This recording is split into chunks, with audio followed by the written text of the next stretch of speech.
Last lecture पर हम लोग सेक्स डिटर्मिनेशन पढ़ रहे थे और पैटर्न समझ लिया था कि मेन पैटर्न है एक्स वाई टाइप और जिसके एग्जाम्पल है ह्यूमन और ड्रोसोफिला। दूसरा पैटर्न है जेड डब्ल्यू टाइप जिसका एग्जाम्पल है बर्ड। तीसरा पैटर्न है एक्स ओ टाइप जिसका एग्जाम्पल है ग्रास हापर। बस ग्रास हापर में एक्स ओ मेल था, मॉथ में स्पेशल है एक्स ओ टाइप है लेकिन फीमेल है। ये भी हम लोगों ने समझ लिया था कि कौन होमोगेमेटिक है और कौन हेट्रोगेमेटिक है, क्योंकि किसी भी पैटर्न में जो हेट्रोगेमेटिक होते हैं वही सेक्स को डिटरमाइन करते हैं। तो ह्यूमन और ड्रोसोफिला में मेल हेट्रोगेमेटिक है, बर्ड में फीमेल हेट्रोगेमेटिक है, ग्रास हापर में मेल हेट्रोगेमेटिक है और फिर मॉथ में फीमेल हेट्रोगेमेटिक है। तो किन किन में स्पर्म के क्रोमोसोम सेक्स डिटरमाइन करेंगे? तो ह्यूमन में, ड्रोसोफिला में और ग्रास हापर में स्पर्म के क्रोमोसोम तय करेंगे। तो किन किन में ओवम के क्रोमोसोम तय करेंगे? तो बर्ड में और मॉथ। ये हम लोगों ने पढ़ लिया था। 2-3 क्वेश्चन यहाँ और रह गए थे विशेष, वो देख लेते हैं। जैसे जो हम लोगों को पता है कि ह्यूमन में और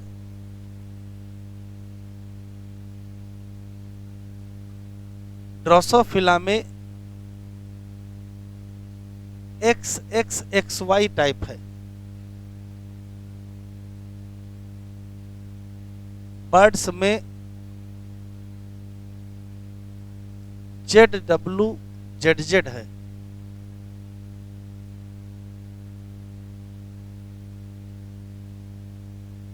ग्रास हापर में XXXO है और मॉथ में XOXX है। ये भी पता है कि ये इधर के जो सेक्स क्रोमोसोम हैं ये फीमेल के हैं और इधर के जो सेक्स क्रोमोसोम है वो मेल के हैं। ये तो सेक्स क्रोमोसोम है, इन सब के साथ ऑटोसोम भी तो पाए जाएंगे। जैसे ह्यूमन में मेल होगा तो ऑटोसोम के साथ XY होगा और फीमेल होगा तो ऑटोसोम के साथ XX होगा। तो इन सब पैटर्न में ऑटोसोम भी तो होंगे।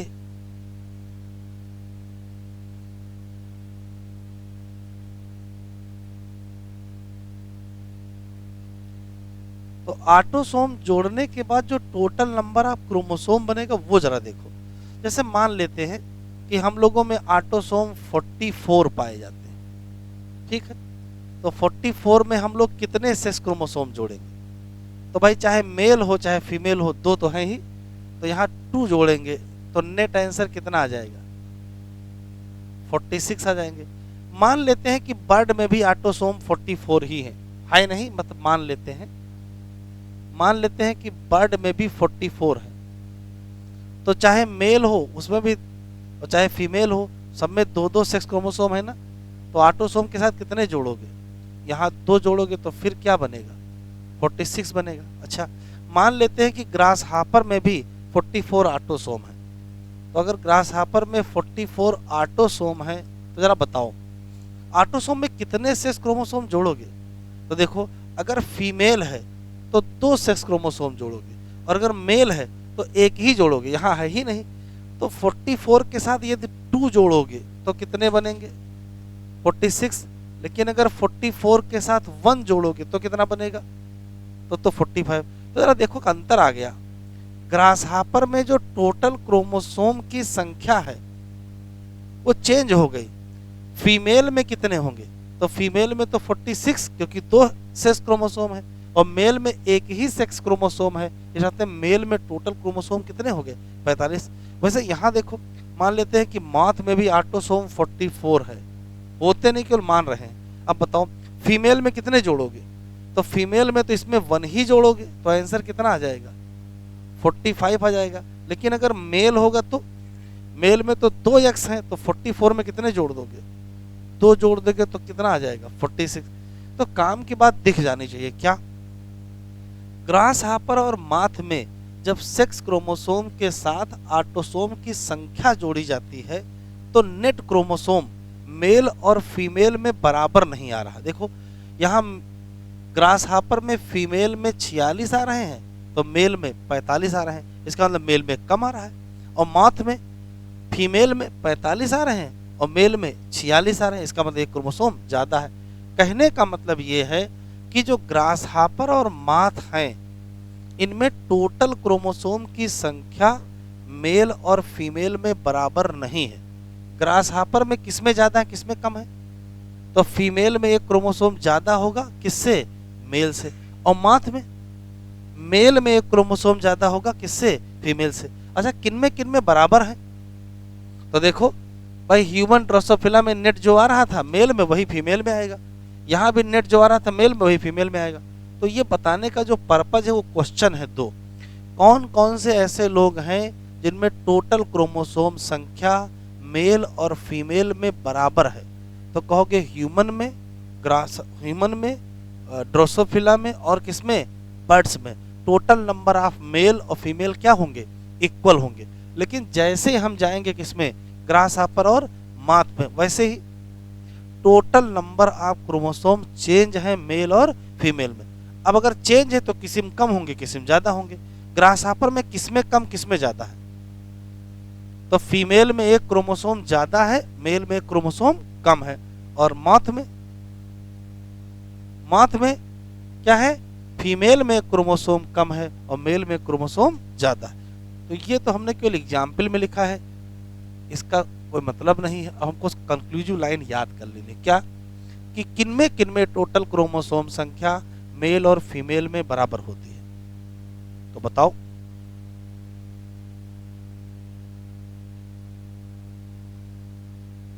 तो कहोगे इन ह्यूमन, लिखते चले, comma drosophila, comma birds,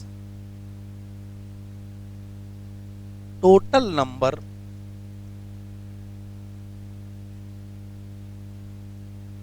of chromosome same in किसमें? Male and female. अच्छा ठीक है। जबकि अगर हम लोग चले जाएं किसमें? इन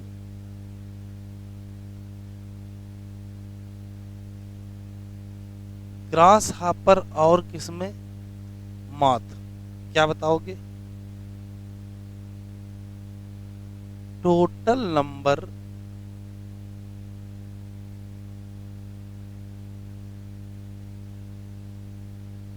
of chromosome not same in male and female. ठीक है एक बात। तो जब सेम नहीं है तो किसमें ज्यादा किसमें कम, तो वो अलग से याद रखेंगे। मॉथ में बेटा क्या है? मॉथ में जो फीमेल है उनके पास एक क्रोमोसोम कम है, किसकी तुलना में? मेल से। Moth female have 1 chromosome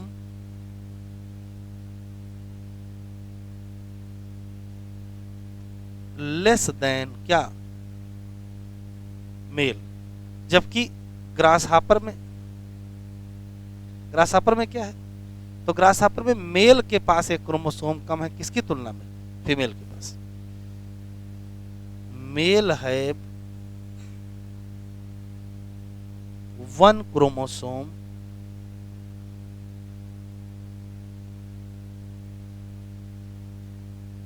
less than female. तो बताओ मेल और फीमेल में क्रोमोसोम की संख्या किसमें बराबर रहेगी? तो कहोगे ह्यूमन में, ड्रोसोफिला में और बर्ड में बराबर रहेगी। और किसमें कम ज्यादा रहेगी?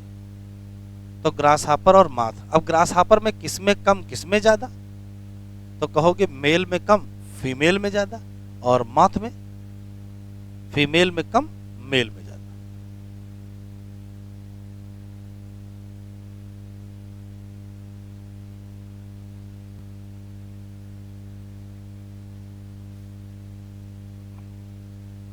हेडिंग डाले,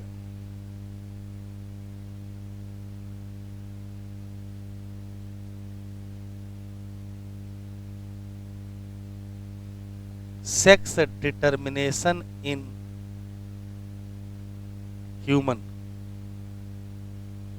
सुनते चलेंगे लिखते चलेंगे।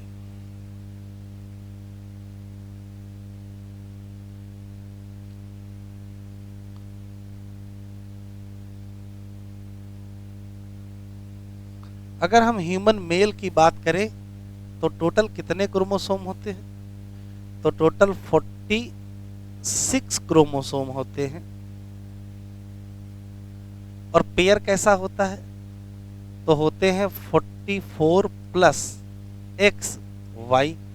इसमें से जो 44 है ये क्या है, तो ये है ऑटोसोम, और ये जो एक्स वाई है ये क्या है, सेक्स क्रोमोसोम।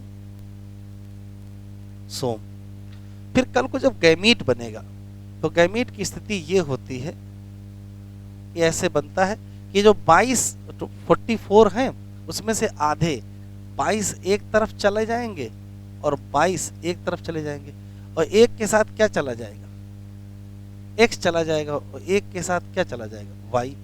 कहने का मतलब ये है कि 50% स्पर्म ऐसे होंगे, ये स्पर्म क्या होंगे 50%, और ये स्पर्म भी क्या होगा 50%। 50% स्पर्म होगा जिसमें साथ ऑटोसोम के साथ एक्स होगा, और 50% होगा जिसमें ऑटोसोम के साथ वाई होगा। अब इधर आ जाओ, लिखते चलो। ह्यूमन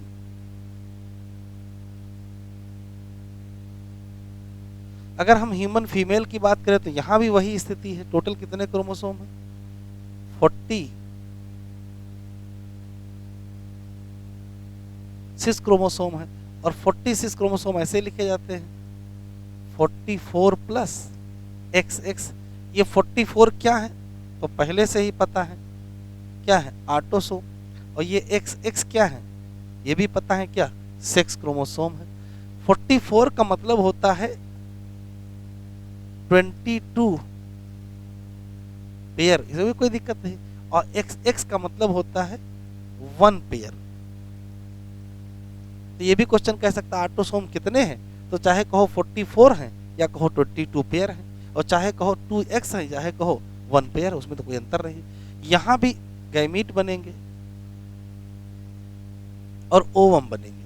तो देखो ओवम क्या बनेंगे भाई, ये 44 का बंटवारा हो जाएगा, 22 इधर चला जाएगा, 22 इधर चला जाएगा, इसके साथ क्या होगा x होगा, और इसके साथ भी x होगा। भाई 2 x हैं, एक x यहाँ चला गया, एक x यहाँ चला गया।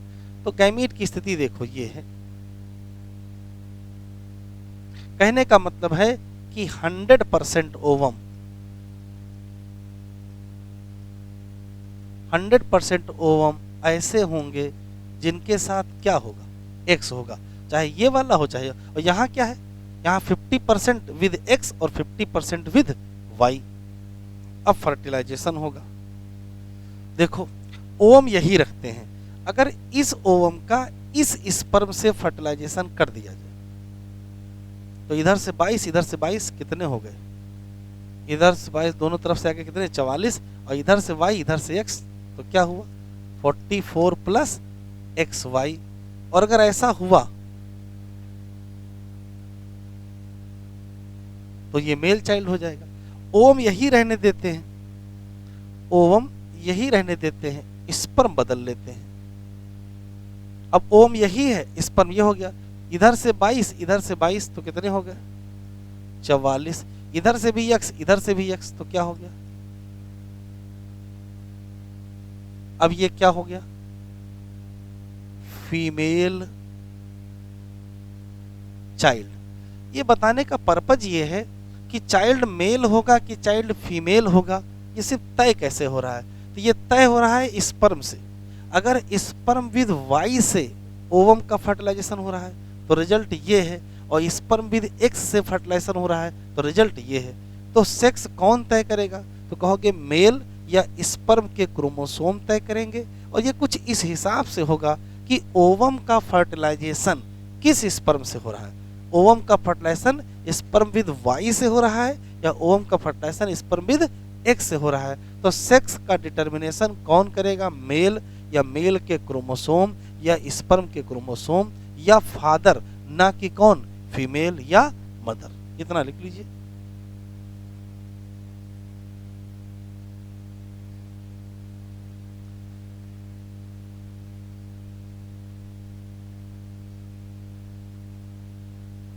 लिख लीजिए इन ह्यूमन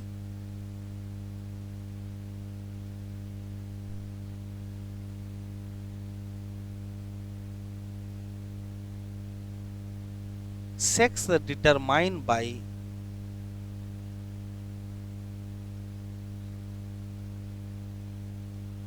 heterogametic मेल या क्रोमोसोम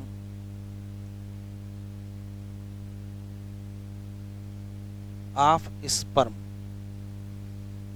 एक बात,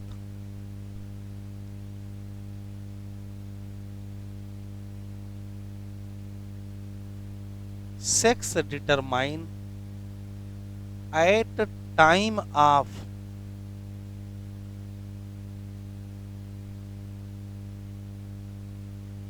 फर्टिलाइजेशन, फर्टिलाइजेशन के टाइम तय होगा। कैसे, क्या, टाइम ऑफ फर्टिलाइजेशन की ovum fertilise by which sperm. जैसे यदि ovum fertilise by sperm with X, तो रिजल्ट क्या होगा, रिजल्ट होगा फीमेल। और यदि ovum fertilise by sperm with Y, तो रिजल्ट क्या होगा, mail.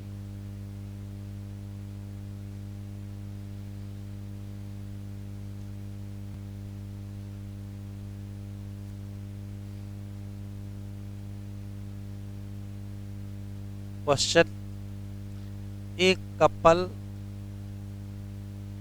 Have 3 daughter,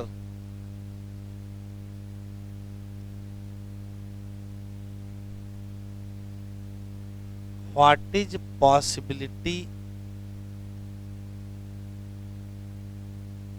that fourth child will be son।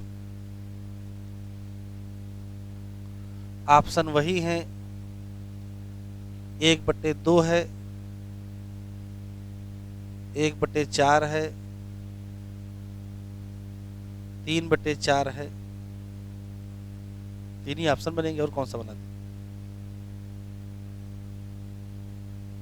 Percentage में लिख देंगे 100%।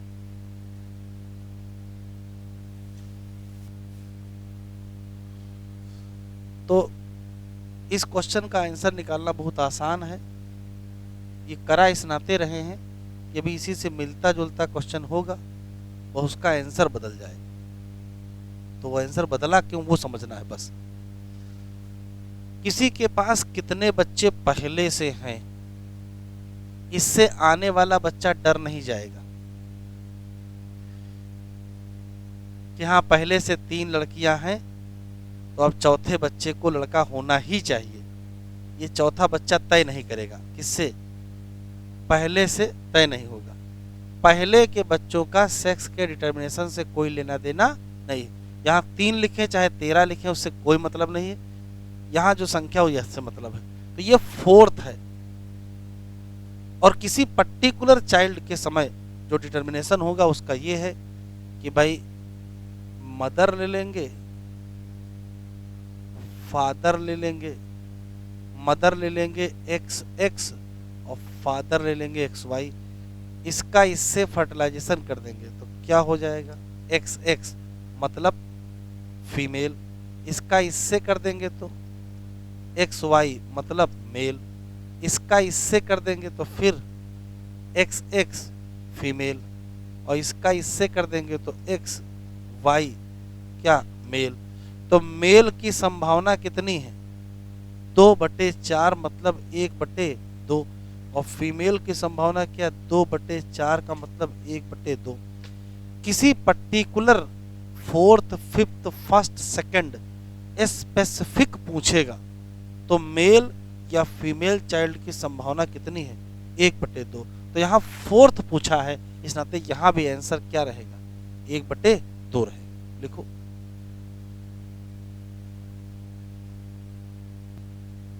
बढ़े आगे। क्वेश्चन बदला, आंसर बदला।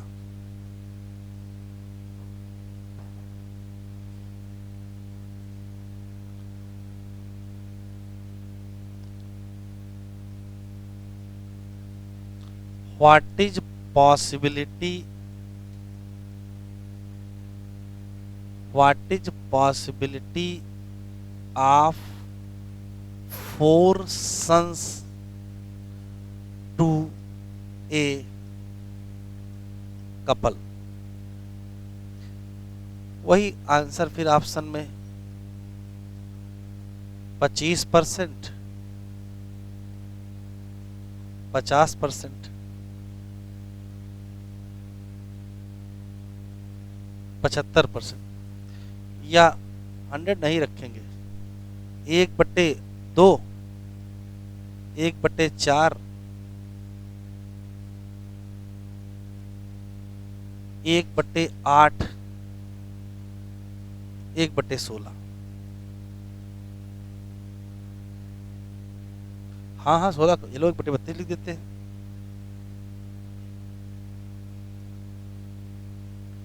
ऑप्शन लिखना है चाहे जो लिखता लिखते जाएंगे।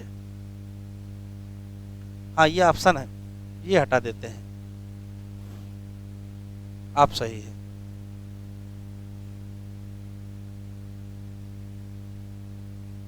पांच ऑप्शन लिख दिए। तो देखो ये सवाल निकालेंगे कैसे और कैसे आंसर क्यों बदल रहा वो देखिए। कि 2 लोगों की शादी हुई है, ये लोगों ने तय किया है कि 4 बच्चे होंगे, तय किया है, और चारों सन होंगे इसकी संभावना डॉक्टर से पूछ रहे हैं। तो डॉक्टर बता रहा है बच्चे भी एक भी नहीं है, सिर्फ दिमाग में है कि 4 बच्चे होंगे और चारों क्या होंगे, सन होंगे। कैसे देखो, तो चारों सन, यहाँ फोर्थ नहीं लिखा है, यहाँ 4 लिखा है, यहाँ 4 लिखा है, इससे पहले वाले फोर्थ लिखा था। 4 सन तभी हो सकते हैं कि जब फर्स्ट चाइल्ड क्या हो, सन, सेकंड चाइल्ड भी क्या हो, सन, थर्ड चाइल्ड भी क्या हो, सन, और फोर्थ चाइल्ड भी क्या हो, सन। तभी तो 4 सन होंगे। फर्स्ट में सन होने की संभावना 1/2, सेकंड में फिर वही ऑप्शन 1/2, थर्ड में फिर वही ऑप्शन 1/2, फोर्थ में फिर वही ऑप्शन 1/2। चारों सन होंगे इसकी संभावना, तो इसकी संभावना है पहला सन, दूसरा सन, तीसरा सन और चौथा सन। अब बताओ कितना आया, तो आंसर आएगा 1/16। तो हमेशा 1/2 ही आंसर नहीं लगाना है, कभी 1/16 भी आ सकता है। 16 में से 4 की संभावना है।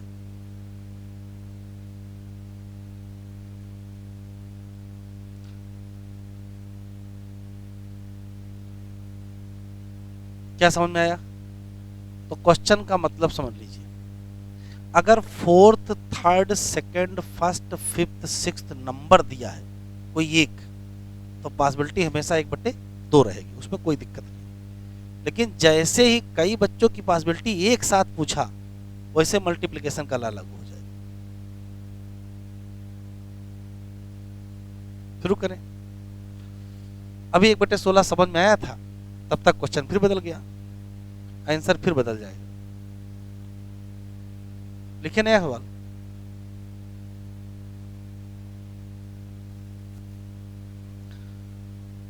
यही कपल दूसरे डॉक्टर के पास गया और पूछ रहा है, इसको सब लोग डांटे, बताओ कि 4 सन ही तुमको क्यों चाहिए? तो हाँ, इनको भी लगा हाँ तो गड़बड़ है, ये ठीक नहीं है। तो कहा ठीक है, हमको नई चीज बताइए। कह रहा व्हाट इज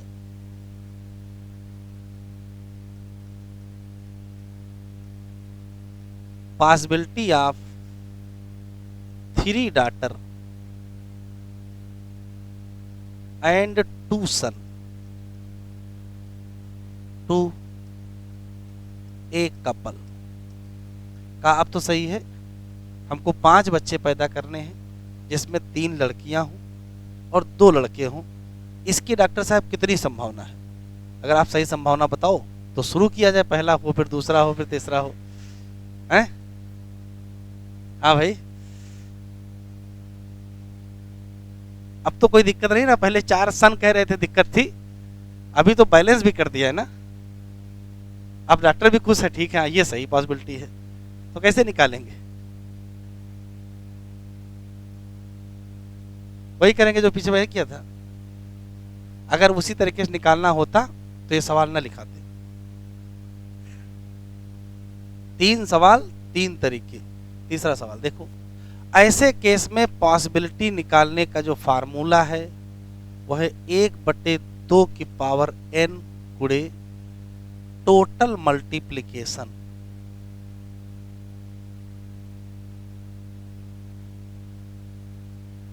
एंड नीचे सेपरेट मल्टी। ऐसा कोई फार्मूला नहीं है, ये सिर्फ जुगाड़ है। किसी मैथमेटिक वाले से बात करेंगे तो वो फार्मूला बताएगा, प्रोबेबिलिटी के लॉ होते हैं, उसी लॉ से ये निकाल के दिखा दिया गया कि ऐसे निकल आएगा। इसमें जो ये n संख्या है, ये नंबर ऑफ चाइल्ड है, और ये 1/2 यहां क्यों लिखा है? क्योंकि मेल फीमेल की पॉसिबिलिटी 1/2 होती है। अगर मेल फीमेल की पॉसिबिलिटी 1/2 की जगह 3/4 होती या कुछ और होती या 1/4 होती, तो यहाँ 1/4 लिखा जाता। तो इस फार्मूले में थोड़ा सा फ्लेक्सिबिलिटी भी है कि अलग अलग जगह भी यूज हो सकता है। अब बताओ निकालें, तो 1/2 तो वैसे ही लिख दिया। पावर कितनी लिखते हैं? तो बच्चे कितने हैं? 5। और टोटल मल्टीप्लिकेशन देखो कैसे करते हैं। ये पहला बच्चा, ये दूसरा बच्चा, ये तीसरा बच्चा, ये चौथा बच्चा और ये 5वां बच्चा। और सेपरेट कितनी डॉटर हैं? 3।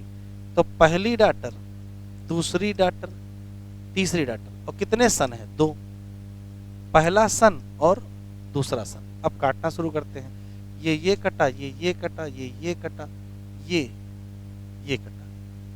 तो यहां कितना आया? यहां तो 1/,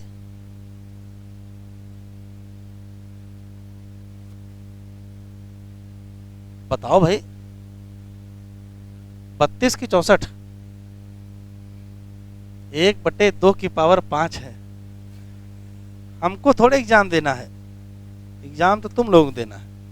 और इधर बटे 1 क्या आया?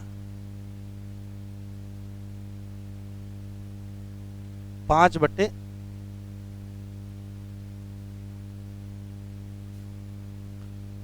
तो पहले में आंसर था 1/2, दूसरे में आंसर था 1/16 और तीसरे में आंसर मिला 5/16।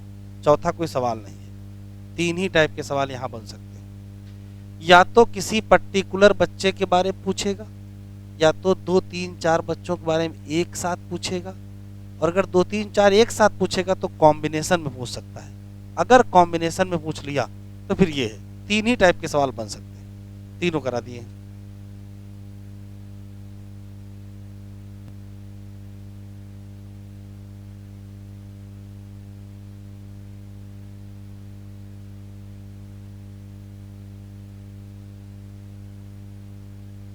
सेक्स डिटर्मिनेशन इन हनी बी, यहां तक हो गया सबका?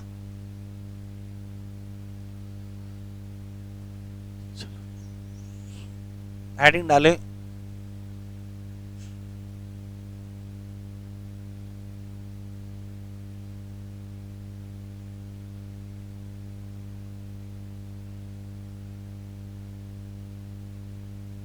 सेक्स डिटर्मिनेशन इन हनी बी। अभी लिखेंगे नहीं, सुने।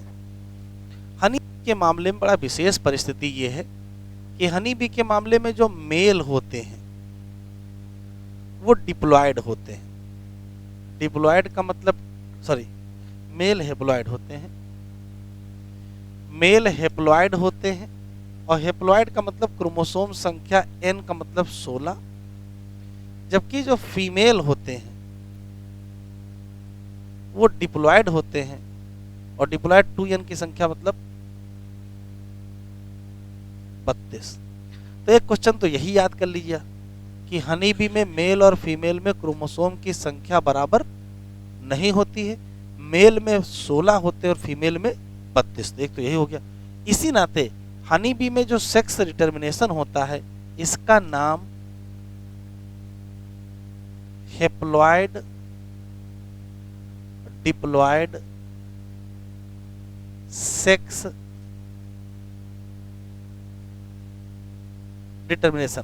कहने का मतलब ये कह दिया गया कि यदि कोई इंडिविजुअल हेप्लॉयड क्रोमोसोम रखता होगा तो वो मेल हो जाएगा, और यदि कोई इंडिविजुअल डिप्लॉयड क्रोमोसोम रखता होगा तो फीमेल हो जाएगा। लेकिन किसी के पास आधे क्रोमोसोम संख्या क्यों है, सब लोग डिप्लॉयड क्यों नहीं? जैसे ह्यूमन में सब लोग डिप्लॉयड होते हैं, चाहे मेल हो चाहे फीमेल हो। यहाँ ऐसा नहीं है, मेल हेप्लॉयड रह गए, फीमेल डिप्लॉयड। तो कुछ तो हुआ है, तो देखो क्या हुआ है। अच्छा चलो, कल को मेल को गैमीट बनाना होगा, तो जो गैमीट बनेगा वो n का ही बनेगा। तो फिर गैमीट बनाएंगे कैसे? तो माइटोसिस करेंगे। माइटोसिस करेंगे तो क्या बन जाएगा? मेल गैमीट बन जाएगा। ये मेल गैमीट है। अच्छा, फीमेल को भी तो गैमीट बनाना होगा, तो फीमेल में जब गैमीट बनेंगे तो एक n का बनेगा, दूसरा n का बनेगा। मतलब क्या करना पड़ा? मियोसिस। और ये क्या है?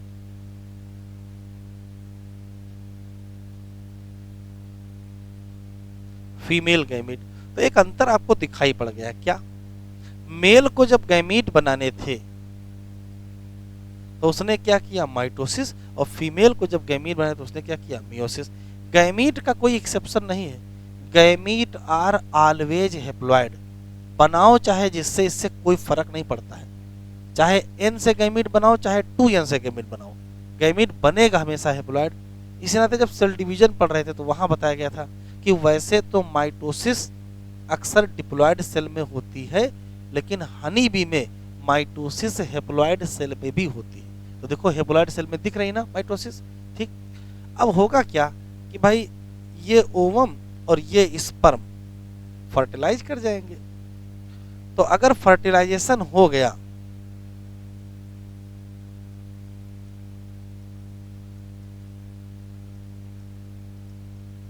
तो बनेगा जाइगोट,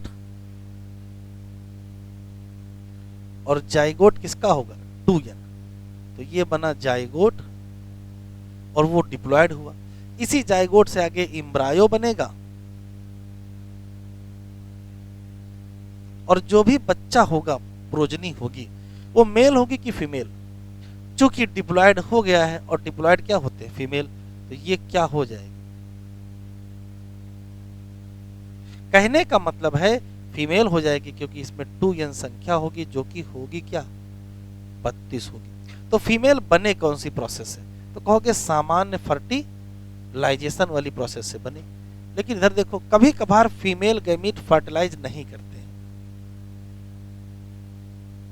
और सीधे जाइगोट बना लेते हैं। अब बिना फर्टिलाइजेशन अगर आप जाइगोट बनाओगे तो घटना कौन सी?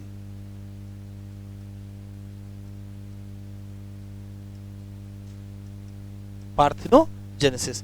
तो यदि जाइगोट बनेगा तो फिर अभी हेप्लॉइड बनेगा, इससे फिर एम्ब्रायो बनेगा,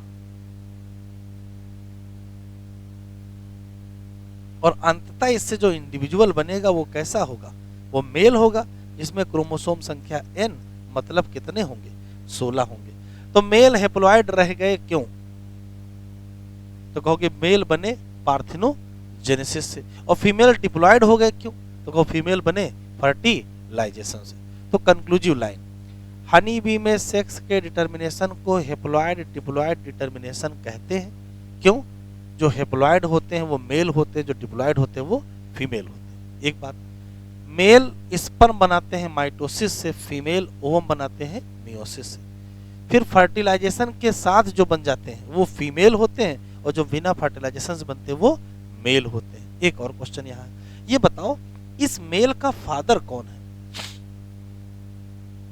इस मेल का कोई फादर नहीं, सीधे क्या है, मदर है, सिर्फ क्या है, मदर है। लेकिन इस मदर का तो कोई फादर रहा होगा, क्योंकि फीमेल के तो फादर होते हैं ना। देखो इस फीमेल का फादर दिख रहा है, तो इस फीमेल का जो फादर होगा वो इसके लिए क्या होगा, ग्रैंड फादर होगा। तो यहां मेल के पास क्या नहीं होते हैं, फादर नहीं होते हैं। मदर होती है, हाँ होती है, तो मदर के फादर तो होंगे, मतलब ग्रैंड फादर होते हैं। इसी तरीके से मेल के सन भी तो नहीं होंगे, अगर मेल के सन हो जाएगा तो सन के फादर भी हो जाएगा, तो मेल के क्या नहीं होंगे, सन, तो सीधे होंगे क्या, ग्रैंड सन। ये स्पेशल केस याद रखिएगा। हनी बी की कॉलोनी में जितने लोग मेल होते हैं उनके ना तो फादर होते हैं ना तो सन होते हैं, लेकिन ग्रैंड फादर होते हैं और ग्रैंड सन। अच्छा, जो फीमेल होती उनके उनके पूरा परिवार है, उनका मदर भी है, उनका फादर भी है, उनका ग्रैंड मदर भी है, उनका ग्रैंड फादर। तो फीमेल के सब होते हैं, मेल के कोई नहीं होता। अच्छा, अगर कोई नहीं होगा तो फिर होगे कैसे, तो फीमेल के सब होते हैं, मेल के मदर होती है, लेकिन फादर नहीं होते और सन नहीं होते। लिखो,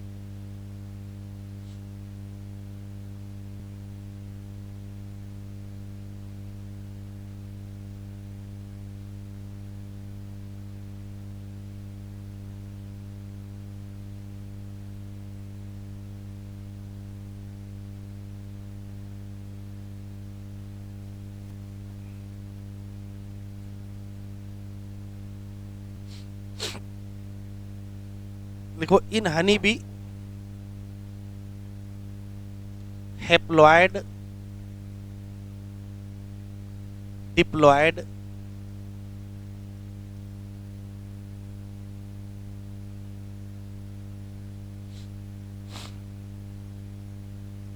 सेक्स डिटर्मिनेशन। क्यों, ऐसा क्यों, हनी बी के केस में जो मेल होते हैं वो हेप्लॉइड होते हैं। हेप्लॉइड का मतलब एन, और एन का मतलब 16 क्रोमोसोम। और क्यों हेप्लॉइड होते हैं, बिकॉज मेल प्रोड्यूस विदाउट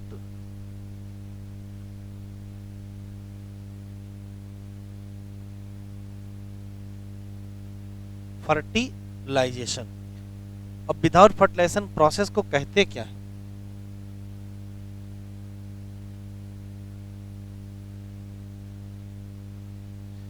सबका क्वेश्चन है। ये हेप्लॉइड क्यों होते हैं, ये असर्शन, ये रीजन लिखा हुआ है, ठीक। एक और बात, मेल हेप्लॉइड होते हैं तो स्पर्म कैसे प्रोड्यूस करेंगे,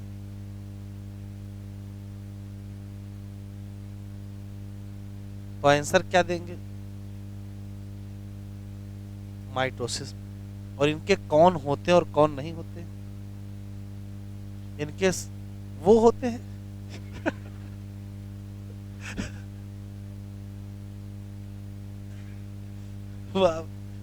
ये तो हनी भी नहीं सोच पाया होगा। Have mail have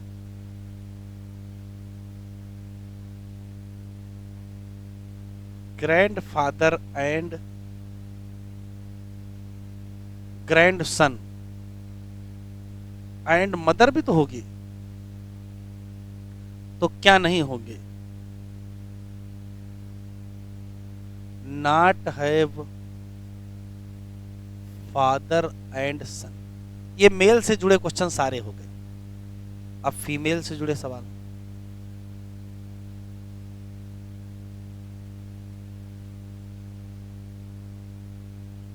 female honey bee, female honey bee diploid होती है।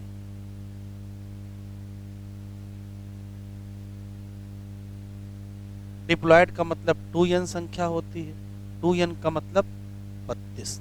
तो जैसे कहोगे डिप्लॉयड वैसे पूछेगा क्यों, बिकॉज। तो कहोगे female produce by fertilisation, female produce by किसके द्वारा,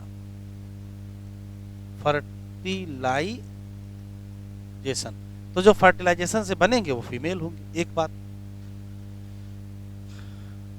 फीमेल हनी बी ओवम कैसे बनाएंगे,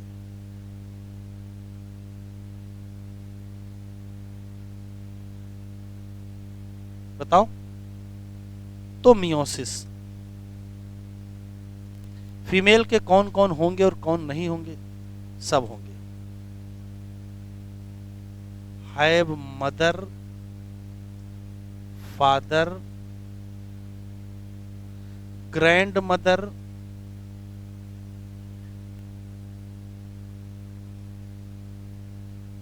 ग्रैंड फादर, ठीक है, और सन डॉटर सब होंगे।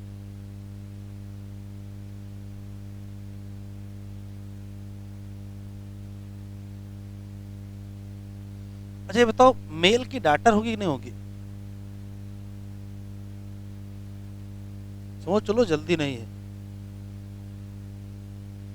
मेल के पास कौन नहीं है, फादर नहीं है, सन नहीं है, बाकी सब हैं, जान लीजिए जो लिखे हैं। जैसे ग्रैंड फादर है, ग्रैंड सन है, मदर है, डॉटर भी है।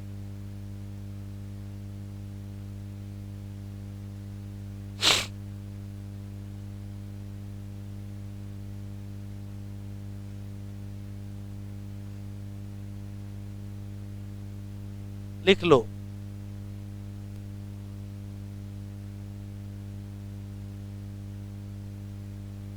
इन हनी बी कॉलोनी क्या होते हैं,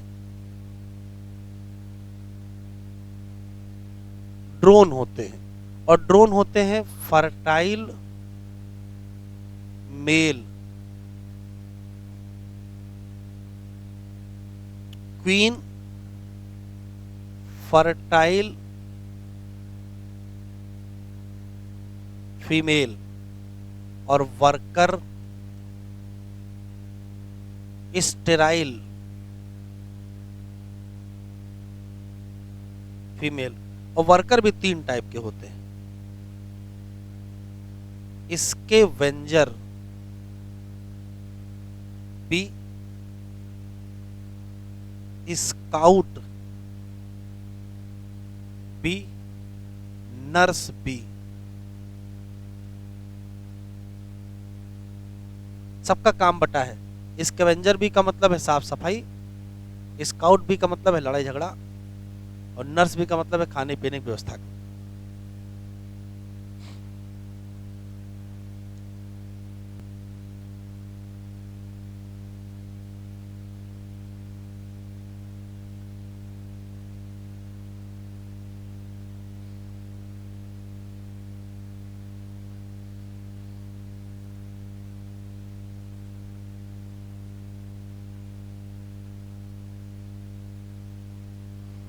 हम लोग सेक्स डिटर्मिनेशन में कहां तक पढ़ लिए थे, ये पैराग्राफ पढ़ लिया था ना, ये भी हो गया था, यहां तक हो गया है।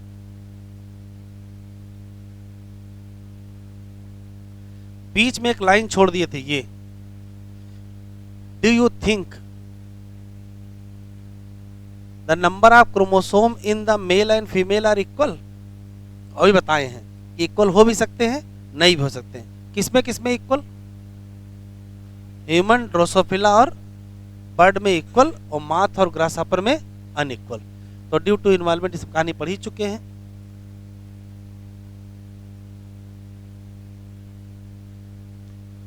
ये मेल हेट्रोगेमिटी फीमेल हेट्रोगेमिटी वाला एक्सप्लेन हो चुका है ना। ये पढ़ लेते हैं। सेक्स कहाँ छूट गया बताओ, वहीं से पढ़ लेते हैं, कोई दिक्कत नहीं। यहां से और ऊपर जहाज, अरे जहाज कहो वहां से पढ़ लेते हैं। चलो यहां से पढ़ते हैं। These observation lead to the investigation of a number of species to understand the mechanism of sex determination in number of other insect and mammal including man. कौन सा पैटर्न है? XY type of determination is seen when both male and female have same number of chromosome. Among the male X chromosome present but is counterpart distinctly smaller, थोड़ा छोटा होता है, उसका नाम क्या? Y chromosome. फीमेल हैव क्या? A pair of X chromosome. Both male and female bear same number of क्या? Autosome का नंबर तो सेम ही रहेगा। Hence male have autosome plus क्या? XY और female have autosome plus XX। In human being and in Drosophila male have 1X and 1Y, जबकि female have क्या? Pair of X chromosome. Above description you have studied about two type of sex termination. एक mechanism कौन सी है? XO और एक कौन सी है? XY। But in these both cases male produce two different type of gamete. Male में ही दो प्रकार के गैमीट बनेंगे, आइदर विद आर क्या? Without X chromosome. Some gamete with X chromosome and some with क्या? Y chromosome. Such type of sex determination mechanism is designed to be example in क्या? Male heterogamety. कल बताए थे इससे पहले।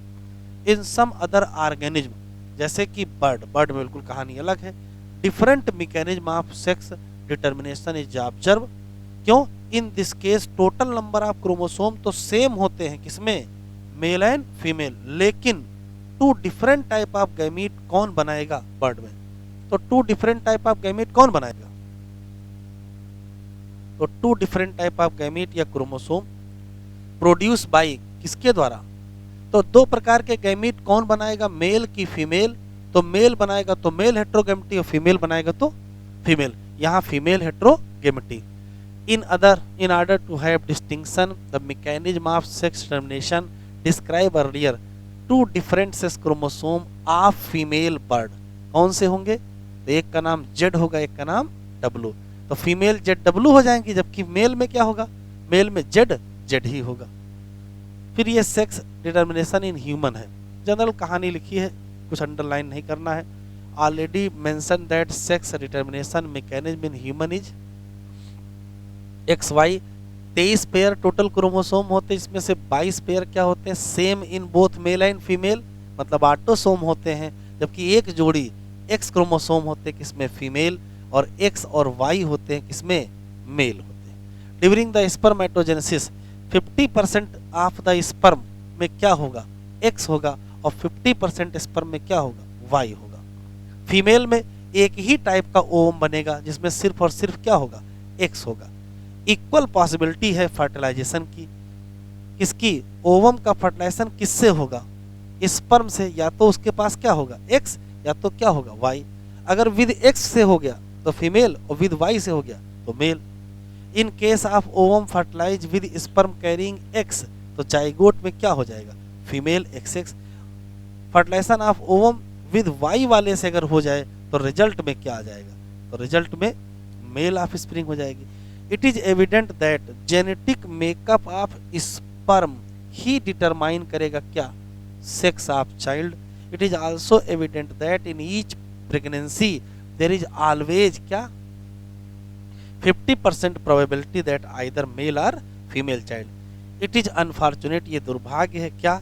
कि हमारे समाज में women are blame for giving birth to female children have been ostracised and ill treated because this is false notation. ये बिल्कुल गलत धारणा बनी हुई है। हनी बी में देखो इधर लिखा है फीमेल 32 है, पहले मियोसिस करेंगे, 16 के 2 गैमीट बनाएंगे, फिर सीधे क्या बन गया? तो सीधे मेल, तो इतना बना बिना फर्टिलाइजेशन के हुआ। और अगर फर्टिलाइजेशन हो जाएगा तो देखो मेल लिया, माइटोसिस किया, गैमीट बनाया, ये दोनों मिलेंगे तभी तो ये बनेगा, तो फीमेल बन जाएगा। Sex determination in honey B is based on number of chromosome in individual. Number कितने, 16 हैं कि 32 हैं। एन ऑफ स्प्रिंग जो बनती है किससे, union of sperm and ovum, तो उसको क्या कहोगे, फीमेल।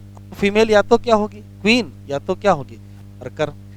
और अगर अनफर्टिलाइज्ड एग से सीधे बन गया तो क्या कहोगे, मेल। और मेल को क्या कहते हो, ड्रोन। किस प्रोसेस से बना, पार्थेनोजेनेसिस।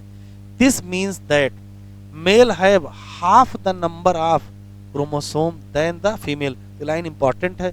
कौन सी ऐसी स्पीसीज है जिसमें मेल में क्रोमोसोम की संख्या फीमेल की संख्या के आधी पाई जाती है, तो आंसर क्या देंगे, मेल हनी बी। तब फीमेल डिप्लॉयड होते हैं तो 32 क्रोमोसोम होते हैं, और मेल हेप्लॉयड होते हैं तो कितने होंगे, 16 क्रोमोसोम। इसी नाते इसका नाम हेप्लॉयड डिप्लॉयड, हेप्लो डिप्लॉयड भी कह सकते हो। सेक्स डिटर्मिनेशन ये स्पेशल कैरेक्टरिस्टिक फीचर है कि मेल प्रोड्यूस करेंगे स्पर्म कैसे, माइटोसिस। और इनके क्या नहीं होते हैं, फादर, तो क्या नहीं प्रोड्यूस कर सकते हैं, सन। तो होते कौन है, तो होते हैं ग्रैंड फादर और क्या, grand son. How is the sex determination mechanism different in bird. Bird में डिफरेंट क्या है, बस वहां ZWZZ है। फीमेल क्या होती है, हेट्रोगेमेटिक होते हैं, मेल क्या होते हैं। तो बताओ कि स्पर्म या एग रिस्पांसिबल होगा सेक्स इन चिक। चिक क्या है, चिक बर्ड है, तो बर्ड में कौन तय करेगा, स्पर्म तय करेंगे कि एग। तो आगे आंसर लिख दीजिए, एग।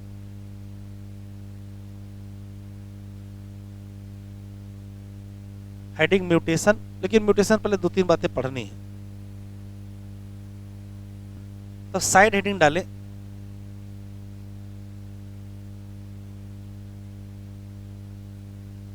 साइड हेडिंग डालें सेक्स इंडेक्स रेशियो।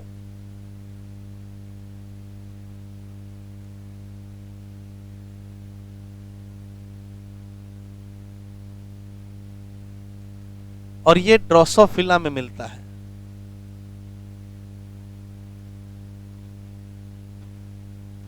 जरा देख लीजिए, ध्यान से सुनिए। वैसे तो ड्रोसोफिला में XY टाइप का पैटर्न होता है, लेकिन सिर्फ XY क्रोमोसोम से सेक्स डिटरमाइन नहीं होता है। यहाँ सेक्स का डिटर्मिनेशन सेक्स इंडेक्स रेशियो से होता है, जिसको शॉर्ट फॉर्म में SIR कहते हैं। तो सेक्स इंडेक्स रेशियो निकालने का एक फार्मूला है, इसमें नंबर ऑफ एक्स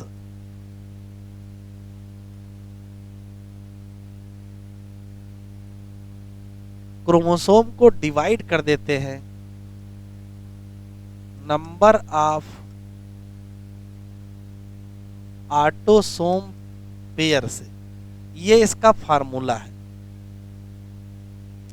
अभी लिखो ना, देख लो। फार्मूले में कुछ ना कुछ आंसर आएगा, और आंसर के हिसाब से सेक्स डिटरमाइन होता है। जैसे मान लेते हैं किसी का SIR कितना आया और उसका डिटर्मिनेशन कितना होगा, या उसको क्या मानोगे। तो देखो, अगर ये लेस देन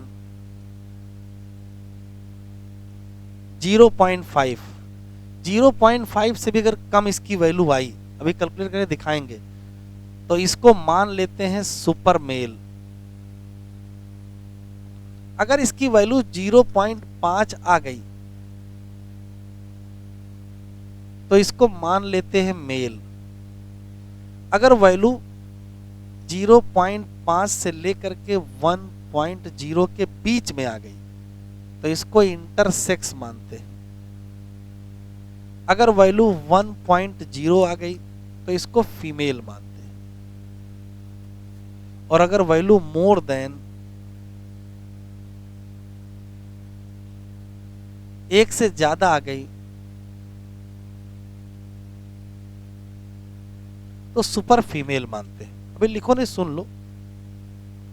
ड्रोसोफिला में वैसे तो XY टाइप का पैटर्न होता है, लेकिन ड्रोसोफिला में सेक्स का डिटर्मिनेशन सेक्स इंडेक्स रेशियो से होता है, और रेशियो निकालने का ये फार्मूला है। एक्स का नंबर ऊपर लिखोगे, ऑटोसोम का पेयर नंबर नीचे लिखोगे, जो आंसर आएगा वो यहाँ देखोगे।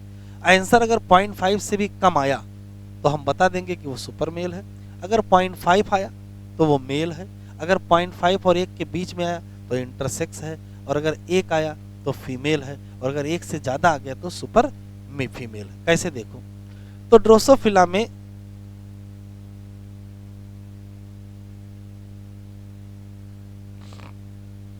टोटल क्रोमोसोम 6 होते हैं, एक स्पीसीज में 6 होते हैं, तो अगर 6 होंगे तो क्या लिखोगे, तो 4 ऑटोसोम प्लस XX लिखोगे, या 4 ऑटोसोम प्लस XY, चूंकि XX XY पैटर्न तो यहाँ है ही।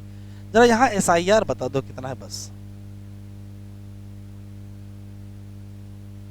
तो कितने X क्रोमोसोम है, तो जितने X क्रोमोसोम होंगे उतने ऊपर लिखोगे, 2 ही तो हैं।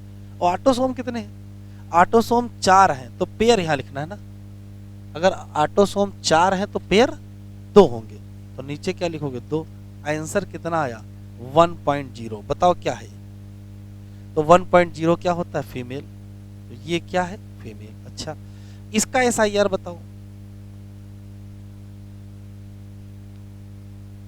तो X कितने हैं, 1 ऊपर रखोगे, और ऑटोसोम कितने हैं, 4, और 4 में पेयर कितने बनेंगे, 2, तो 1/2, कितना आंसर आया, 0.5। बताओ वहां से, तो 0.5 क्या होता है, मेल होता है। चलो ठीक है, इसकी एक वैरायटी है जिसमें 8 क्रोमोसोम होते हैं, तो अगर 8 क्रोमोसोम है तो क्या लिखोगे, 6 प्लस XX या 6 प्लस XY, यही तो लिखोगे। अब इसका SIR बताओ बस, तो 2 X क्रोमोसोम ऊपर लिखोगे, और 6 हैं तो पेयर कितने होंगे, 3 होंगे, तो नीचे 3 लिखोगे। आंसर कितना आया, देख लो, 0.66। बताओ क्या कर दें, तो 0.66 यहां मिलेगा कि यहां मिलेगा, तो ये मिला इंटर 6। अच्छा, ये बताओ इसका SIR कितना है, कितने X हैं, 1, और नीचे 6 हैं तो कितने पेयर, 3 पेयर होंगे, कितना आया, 0.33। बताओ कहां जाएगा, ये यहां जाएगा, तो आंसर क्या है, सुपर मेल। लिख लो, लिख लिया। जब हम लोग एमनियोसेंटेसिस पढ़ रहे थे, तो एमनियोसेंटेसिस में बताया गया था कि जो फीटल सेल होती हैं उनसे फीटस का सेक्स डिटरमाइन कर लेते हैं कि कौन सा फीटस है। कैसे कर लेते थे, तो वहां बताया था कि क्या करते हैं, बार बॉडी देख के पता कर लेते हैं कि ये फीमेल सेल है कि मेल सेल है। तो बार बॉडी कैसे देख के पता कर लेते थे क्या, तो वहां तो नहीं बताया था, लेकिन अभी देखना है आपको कॉन्सेप्ट। तो साइड हेडिंग डाले, बार बॉडी कॉन्सेप्ट।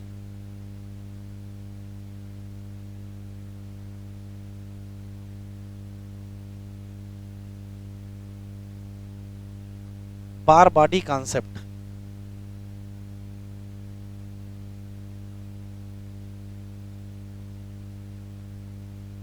बार बॉडी कॉन्सेप्ट।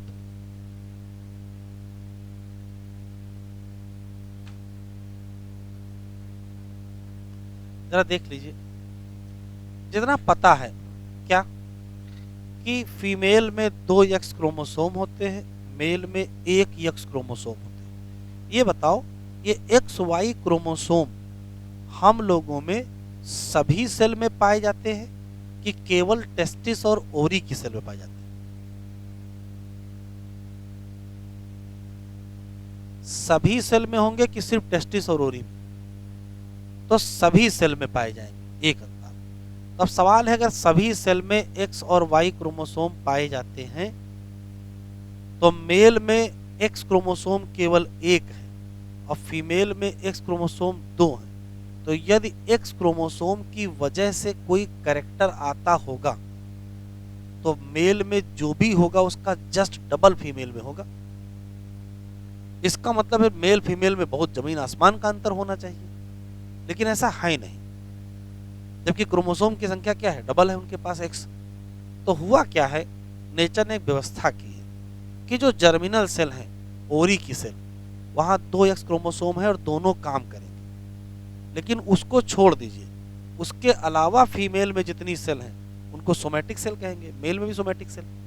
तो सोमैटिक सेल के दोनों एक्स क्रोमोसोम काम नहीं करेंगे। तो अगर दोनों काम कर गए तो एक्स का जो भी असर आएगा वो फीमेल में जस्ट डबल असर आएगा मेल की तुलना में। तो क्या किया गया, फीमेल के एक एक्स क्रोमोसोम को इनएक्टिव कर दिया गया। अब जब फीमेल का एक एक्स क्रोमोसोम इनएक्टिव रहेगा तो मेल में एक है, फीमेल में है जरूर दो, लेकिन एक ही तो काम करेगी, तो असर क्या हो जाएगा, बराबर हो जाएगा।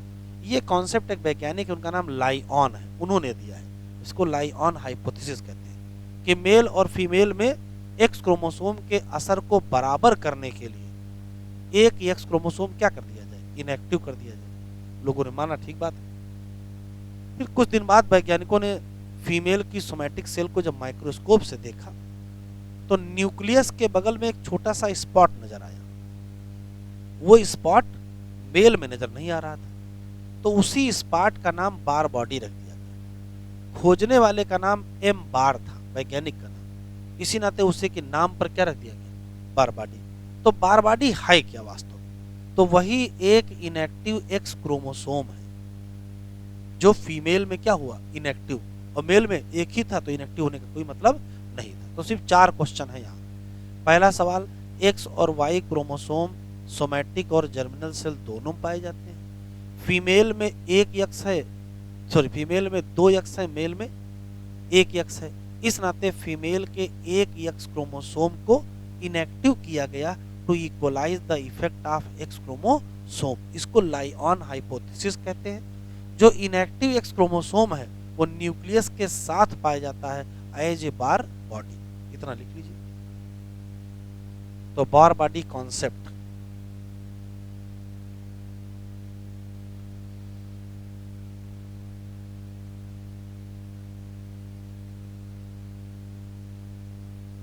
Sex chromosome present in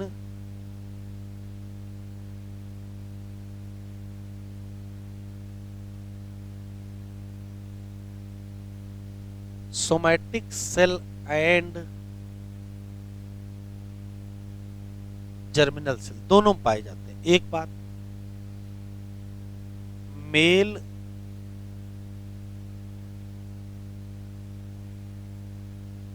somatic cell, मान लेते हैं ये मेल सोमैटिक सेल है और उसमें ये न्यूक्लियस है, तो मेल सोमैटिक सेल में क्या होगा, एक ही एक्स क्रोमोसोम होगा।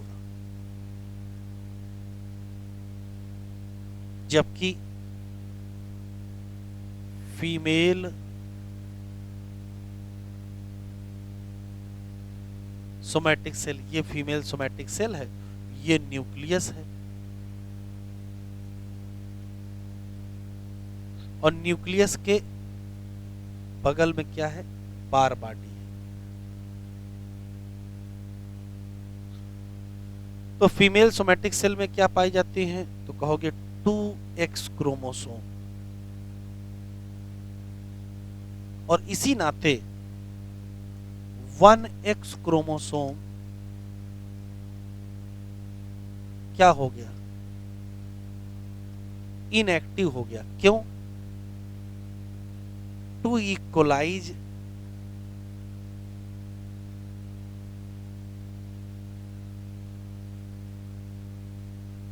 Effect of X chromosome. और इस कॉन्सेप्ट को कहते हैं लाइऑन हाइपोथेसिस।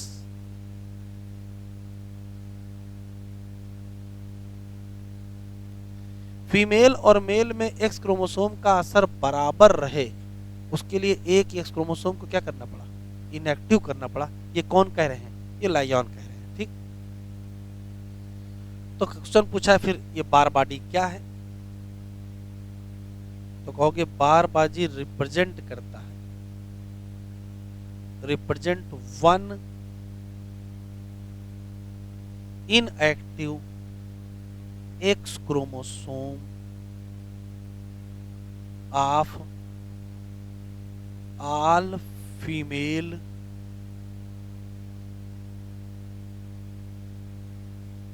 Somatic cell. इसका मतलब बारबाडी प्रेजेंट कहां होगी? सभी सोमैटिक सेल में क्या होगी? हैव बारबाडी। तो जो एमनियोसेंटेसिस करते हैं उसमें फीटल की स्किन का सेल मिल जाता है, फीटस के सरफेस का ही तो सेल मिलेगा, फीटस के सरफेस का सेल एमनियोटिक फ्लूइड में होगा, वो सेल मिल गई, माइक्रोस्कोप से उसमें बारबाडी देख लिए, बारबाडी है तो सेल फीमेल है तो फीटस क्या है? फीमेल। और बारबाडी नहीं है तो सेल मेल है तो फीटस क्या है? मेल।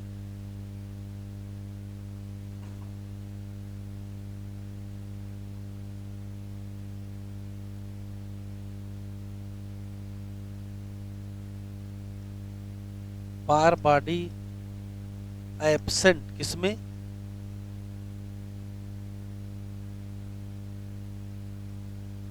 Mail somatic cell. और प्रेजेंट किसमें? फीमेल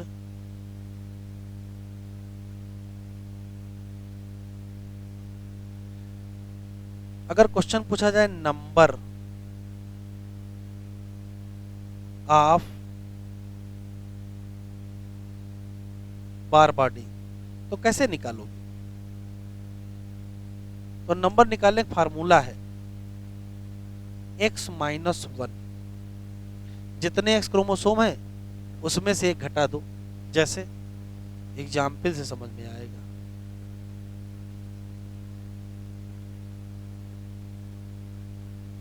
ह्यूमन फीमेल में एक्स कितने हैं? 2। ह्यूमन फीमेल में एक्स कितने हैं? 2। तो बारबाडी बताओ। बारबाडी होता है x-1, तो क्या कहोगे? 2 - 1 मतलब क्या आएगा? एक ही बारबाडी तो आएगी। और ह्यूमन मेल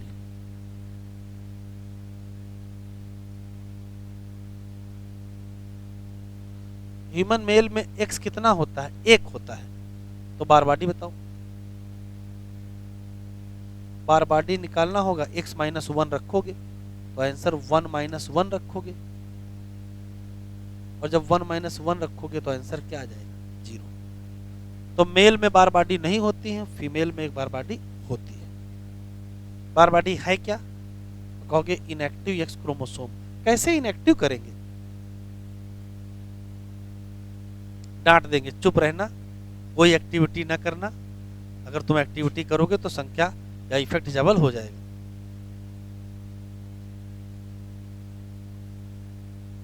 ट्रांसलेशन नहीं होने देंगे, आरएनए नहीं बनने देंगे। ध्यान सुनिएगा, 2 प्रकार के क्रोमैटिन होते हैं, एक हेटेरोक्रोमैटिन, एक यू क्रोमैटिन। सुने हैं ना?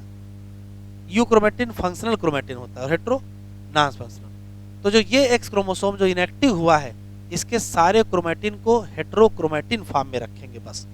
अब जब वो हेटेरोक्रोमैटिन फॉर्म में रहेगा तो उससे आरएनए बनेगा नहीं, तो उससे प्रोटीन बनेगा नहीं, तो असर दिखाई नहीं पड़ेगा।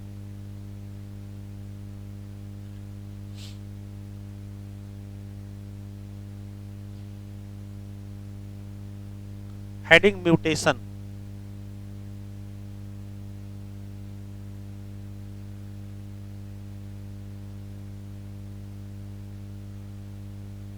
हेडिंग म्यूटेशन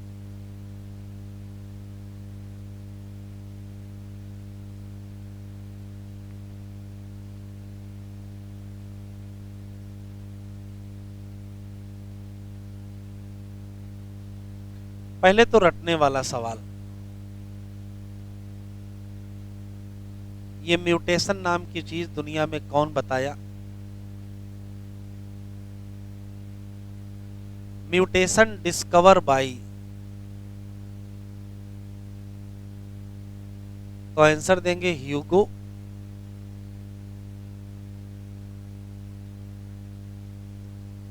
डी वरीज, और साल है 1901। कैसे पता करा पता चला इनको? तो उन्होंने एक्सपेरिमेंट किया। एक्सपेरिमेंट लिखते चले। और एक्सपेरिमेंट किस पर किया था? मटर के पौधे पर। इवनिंग प्रिमरोज, इवनिंग प्रिमरोज ओइनोथेरा लैमार्कियाना इसका बोटेनिकल नेम है। ये तो ये रटने वाला सवाल हो गया। अब म्यूटेशन क्या है उसके पहले दो बातें बताई गई हैं कि किसी भी प्रोजनी पर आप नजर डालोगे, अगर वो आइडेंटिकल ट्विन नहीं है तो कुछ ना कुछ अपने माँ बाप से अलग होंगे, कुछ ना कुछ तो डिफरेंस होगा ही। लेकिन चाहे जितना डिफरेंस हो जाए ये भी लगेगा कि हाँ इन्हीं के बच्चे हैं, दोनों बातें। तो ये जो अंतर है इसको वेरिएशन कहते हैं। आता कहां से? तो वेरिएशन आने के बहुत सारे तरीके हैं। सबसे कॉमन जो तरीका है कि भाई सेक्सुअल रिप्रोडक्शन होगा जिसमें गैमीट बनेगा तो मियोसिस होगी, क्रॉसिंग ओवर होगी, उससे कुछ नया कॉम्बिनेशन बनेगा। फिर फर्टिलाइजेशन होगा तो जेनेटिक रिकॉम्बिनेशन होगा। तो या तो जेनेटिक रिकॉम्बिनेशन क्रॉसिंग ओवर और फर्टिलाइजेशन से आएगा। लेकिन बहुत सारे दुनिया में ऐसे लोग हैं जो सेक्सुअल रिप्रोडक्शन नहीं करते हैं। अब अगर सेक्सुअल रिप्रोडक्शन नहीं कर रहे हैं तो फिर वहां वेरिएशन कहां से आएगा? तो वहां वेरिएशन आने का तरीका अलग है। वहां है म्यूटेशन। म्यूटेशन से भी वेरिएशन आती है, बस अंतर समझ लीजिए क्या है। सेक्सुअल रिप्रोडक्शन के जेनेटिक रिकॉम्बिनेशन से वेरिएशन बहुत स्लो आती है, धीरे धीरे होती है। कई जनरेशन बाद थोड़ा अंतर आपको ज्यादा नजर आए। म्यूटेशन में क्या होता है, सडन बड़ी वेरिएशन आ जाती है, अचानक। तो सडन बड़ी सी लार्ज डिस्टिंक्ट का मतलब स्पष्ट नजर आने वाली। तो सडन लार्ज डिस्टिंक्ट वेरिएशन आ जाए तो उसको म्यूटेशन कहते हैं। और म्यूटेशन अल्टीमेट सोर्स है वेरिएशन का। क्यों? रिकॉम्बिनेशन हो ना हो पता नहीं, म्यूटेशन जरूर होने वाला। कैसे होता है? हम सब लोग दुनिया में जितने ऑर्गेनिज्म हैं वो सब नेचुरल एनवायरनमेंट में रहते हैं। तो नेचुरल एनवायरनमेंट में रहेंगे तो सनलाइट के एक्सपोजर में रहेंगे, उसमें अल्ट्रा वायलेट रेडिएशन होती हैं और अल्ट्रा वायलेट रेडिएशन से म्यूटेशन होता है। कुछ खाएंगे पिएंगे उसमें कोई केमिकल होगा, उससे म्यूटेशन हो जाएगा। तो म्यूटेशन अल्टीमेट सोर्स है, अल्टीमेट सोर्स ऑफ वेरिएशन। तो आंसर क्या देंगे? म्यूटेशन। और है क्या? कहोगे अचानक कोई वेरिएशन आ जाए, जिस घटना से आएगी उस घटना का नाम म्यूटेशन होगा। इतना लिखो पहले। तो वेरिएशन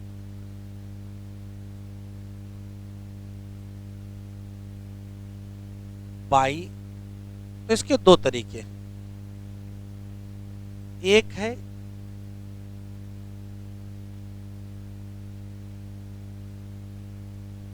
जेनेटिक रिकॉम्बिनेशन। और जेनेटिक रिकॉम्बिनेशन कैसे होगा? क्रॉसिंग ओवर से होगा।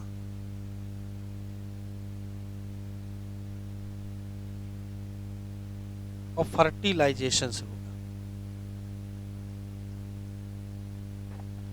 इसकी खास बात है कि यहां स्लो वेरिएशन आएगी, स्लो अपीयरेंस।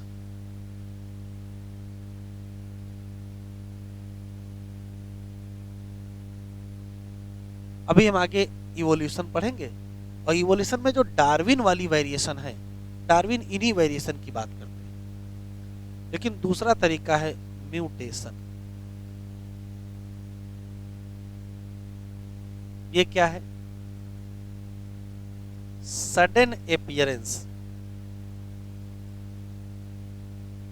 ऑफ बड़ी सी लार्ज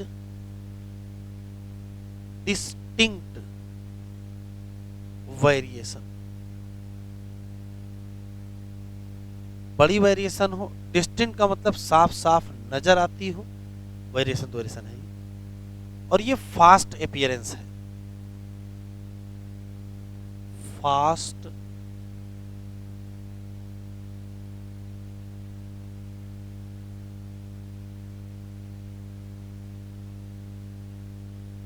अपीयरेंस ऑफ वेरिएशन। अब इसके बारे में यहां पढ़ना नहीं, हमको म्यूटेशन के बारे में पढ़ना है।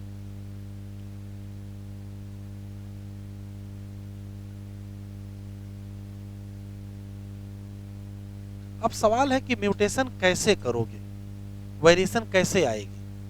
तो देखो वेरिएशन कैसे आती है। वेरिएशन आने का एक तरीका है कि आप डीएनए के सेगमेंट में चेंज कर दीजिए। अब जैसे आप डीएनए में चेंज कर दोगे तो डीएनए तो क्रोमोसोम में पाया जाता है और क्रोमोसोम पर ही जीन पाए जाते हैं। तो यदि आप डीएनए में चेंज करो तो क्रोमोसोम में चेंज होते जीन में चेंज हो जाएगा, और जीन में चेंज हो गया तो जीनोटाइप चेंज हो जाएगा, और जीनोटाइप चेंज हो जाएगा तो फिनोटाइप चेंज हो जाएगा, और फिनोटाइप चेंज होने को ही हम क्या कहते हैं, वेरिएशन। तो सामान्यतः हो क्या रहा है, अल्टरेशन मिलेगा हमको किसमें, डीएनए में। डीएनए में जैसे अल्टरेशन मिलेगा वो अल्टरेशन हमको जीन में या क्रोमोसोम में मिलेगा। तो क्या बदल जाएगा, जीनोटाइप बदल जाएगा, और अगर जीनोटाइप बदल गया तो फिनोटाइप बदल गया, और फिनोटाइप के बदलाव को ही क्या कहते हैं, वेरिएशन। अब असली सवाल ये है कि डीएनए में चेंज कैसे करोगे। तो डीएनए में चेंज करने के कई तरीके हैं, डीएनए में चेंज करने के कई तरीके हैं। जैसे डीएनए का कोई टुकड़ा काट के हटा दिया जाए, इसको डिलीट होना कहते हैं, या कोई टुकड़ा उसमें जोड़ दिया जाए तो इसको इंसर्ट करना कहते हैं। तो या तो आप टुकड़ा काट के निकाल दीजिए तो भी चेंज हो जाएगा, टुकड़ा जोड़ दीजिए तो भी चेंज हो जाएगा, दो ऑप्शन है। डीएनए का पूरा टुकड़ा ना निकालिए, डीएनए में क्या पाए जाते हैं, बेस पेयर पाए जाते हैं, एडेनिन का पेयर ग्वानिन से, थाइमीन का पेयर साइटोसिन से। तो जैसे मान लेते हैं कि ये पर्टिकुलर है ऐसे डीएनए, अभी लिखिएगा नहीं, ये मान लेते हैं कि 3' है, ये 5' है, ये 5' है, ये 3' है। यहाँ पेयर ऐसे हैं, adenine adenine thymine guanine guanine adenine ऐसे लिखा है। तो यहाँ क्या होगा, thymine thymine adenine cytosine cytosine और थाइमीन ऐसे होगा। अब पेयर है, मान लेते सिर्फ ए पेयर बदल गया, बस सेगमेंट चेंज नहीं हुआ, केवल एक पेयर बदल गया। क्या बदल गया, जहां टी लिखा है वहां ए लिख दिया, और जहां ए लिखा है वहां टी लिख दिया, पेयर तो चेंज हो गया ना। पेयर जैसे चेंज होगा जीन चेंज हो जाएगा। तो अगर एक बेस पेयर में आपने चेंज कर दिया तो इसको कहते हैं पॉइंट म्यूटेशन। क्या कहते हैं, पॉइंट म्यूटेशन। और अगर एक बेस पेयर की जगह बेस पेयर्स बदल दो, ढेर सारे बेस पेयर, यहां से 4-5 पेयर निकाल लो तो ये इधर शिफ्ट हो जाएगा, या 4-5 पेयर डाल दोगे इधर शिफ्ट हो जाएगा। ये जो शिफ्टिंग होती है इसको फ्रेम शिफ्ट म्यूटेशन कहते हैं। ये अभी हमको अगले चैप्टर में डिटेल में पढ़ना है, अभी केवल नाम सुनेंगे कि अगर इंसर्शन या डिलीशन कर दिया जाए बेस पेयर्स का तो शिफ्टिंग होती है, और उसको कहते हैं क्या, फ्रेम शिफ्ट म्यूटेशन। फिर से सुनेंगे तब लिखेंगे। म्यूटेशन करने के लिए हमको अल्टर करना पड़ेगा डीएनए में। डीएनए का अल्टर होने का मतलब आपने जीन में अल्टर किया या क्रोमोसोम में अल्टर किया, और जैसे अल्टर करोगे genotype change phenotype change variation आई। अल्टर करने के कई तरीके हैं। सबसे पहला तरीका है कि डीएनए सेगमेंट लॉस कर दो, एक तरीका ये है। दूसरा है डीएनए सेगमेंट जोड़ दो तो गेन कर दो, या तो इंसर्शन कर दोगे या तो डिलीशन कर दोगे। तीसरा तरीका है एक ही बेस पेयर केवल चेंज कर दो, ना लॉस करो ना गेन करो, ऐसा भी कर सकते हैं। और हो सकता है डिलीशन या इंसर्शन कर दे एक से ज्यादा बेस पेयर में, अगर पेयर में कर दोगे तो शिफ्ट हो जाएगा, और शिफ्टिंग को कहोगे क्या, तो आंसर देंगे फ्रेम शिफ्ट म्यूटेशन। 2 क्वेश्चन और हैं। अगर एक बेस पेयर में चेंज करते हो तो इसको कहते हैं पॉइंट म्यूटेशन, जिसका बढ़िया एग्जाम्पल सिकल सेल एनीमिया है। और यदि क्रोमोसोम में आप चेंज कर देते हो, क्रोमोसोम में कोई बदलाव आता है, उसका सेगमेंट कोई लॉस हो जाता है, तो उसको कहते हैं क्रोमोसोमल एबिरेशन। तो अगर क्रोमोसोमल एबिरेशन हुआ तो उसका बेस्ट एग्जाम्पल कैंसर सेल है। इसी हेडिंग में एनसीईआरटी लिखा है। इतना लिखना, मैं लिख रहा हूं जिस फ्लो में उसी फ्लो में लिखिएगा।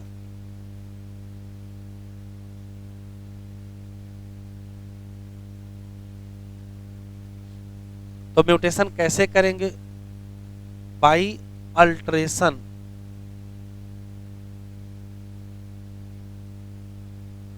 इन डीएनए, या बातचीत ना करो, सेगमेंट ऑफ डीएनए या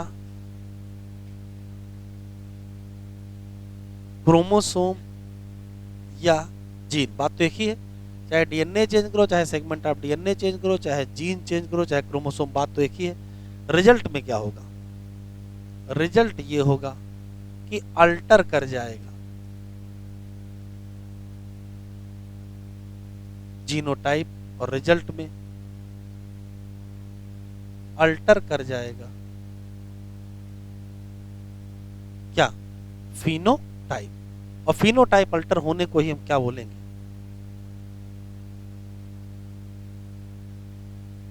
बस ये अल्टरेशन अचानक होना चाहिए, बस अचानक हो तभी तो हम म्यूटेशन कह रहे हैं। कैसे करेंगे? तो पहला तरीका है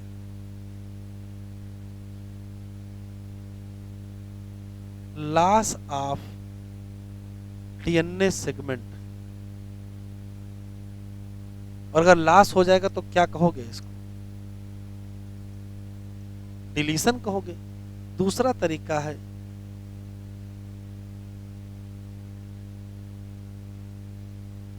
गेन ऑफ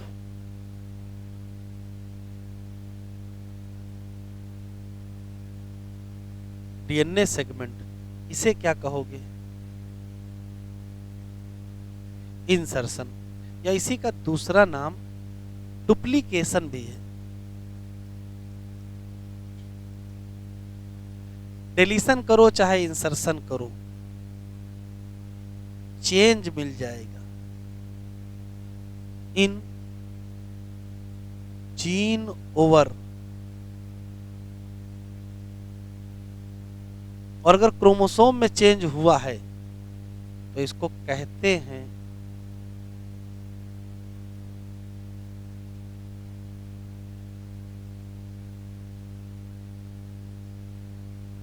क्रोमोसोमल एबरेशन। और इसका एग्जाम्पल एनसीईआरटी में दिया है, कॉमन है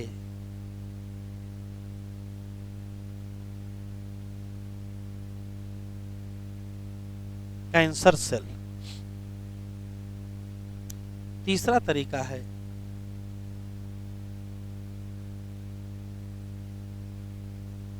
अल्टर इन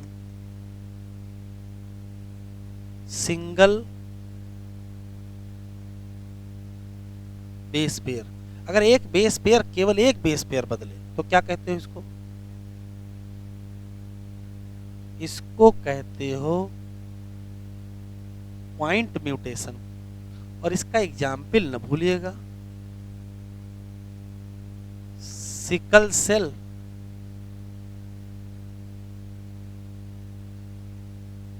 एनीमिया। और आखिरी है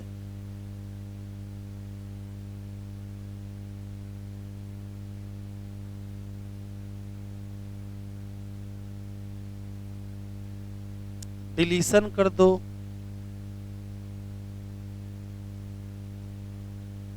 इंसर्शन कर दो, बेस पेयर्स। पेयर्स का मतलब कई बेस पेयर तो निकाल लो, या तो कई बेस पेयर डाल दो। तो इसे कहते हैं फ्रेम शिफ्ट म्यूटेशन। और ये डिटेल में हमको पढ़ना है मॉलिक्यूलर बेसिस में।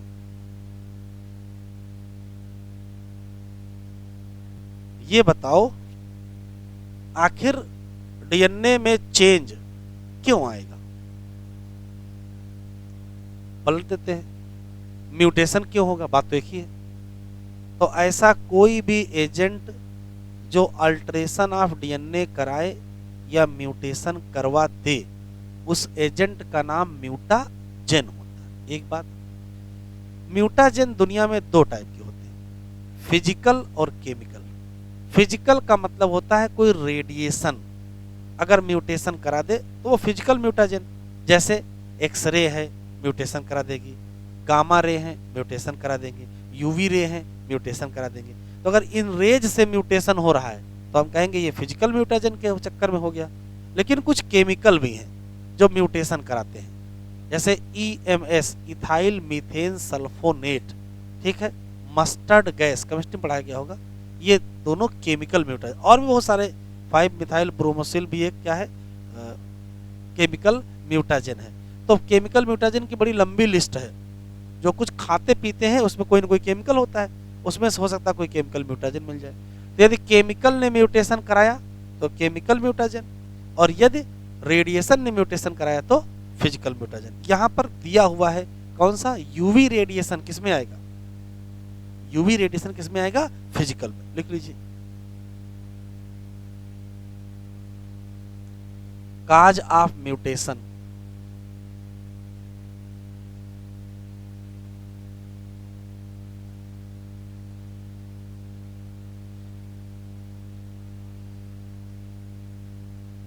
एनी एजेंट, लिखते चले,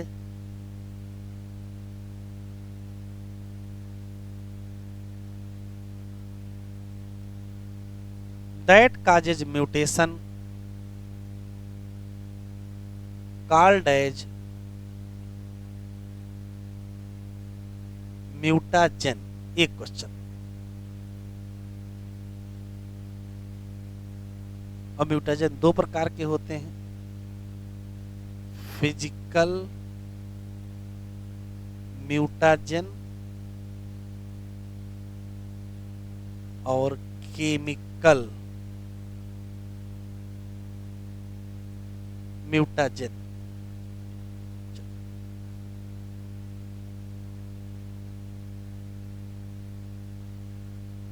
फिजिकल म्यूटाजेन में क्या आते हैं, तो कहोगे रेडिएशंस आते हैं। रेडिएशंस दैट काजेज म्यूटेशन, जैसे जैसे यूवी रेज है, एक्स रेज हैं,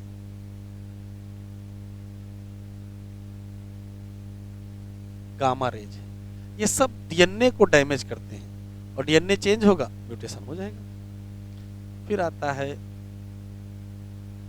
केमिकल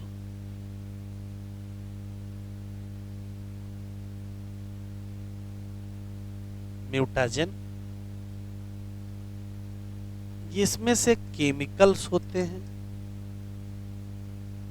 दैट काजेज म्यूटेशन। अब वो केमिकल कौन है, तो इथाइल मीथेन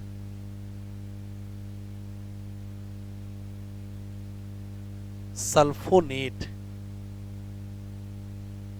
शॉर्ट फॉर्म में इसको EMS कहते हैं। एक एग्जाम्पल है मस्टर्ड गैस,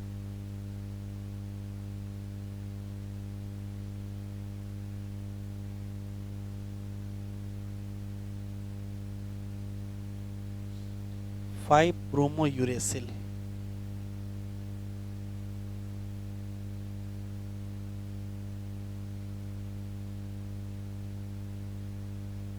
बाकी अंदर पढ़ना नहीं इनके बारे में।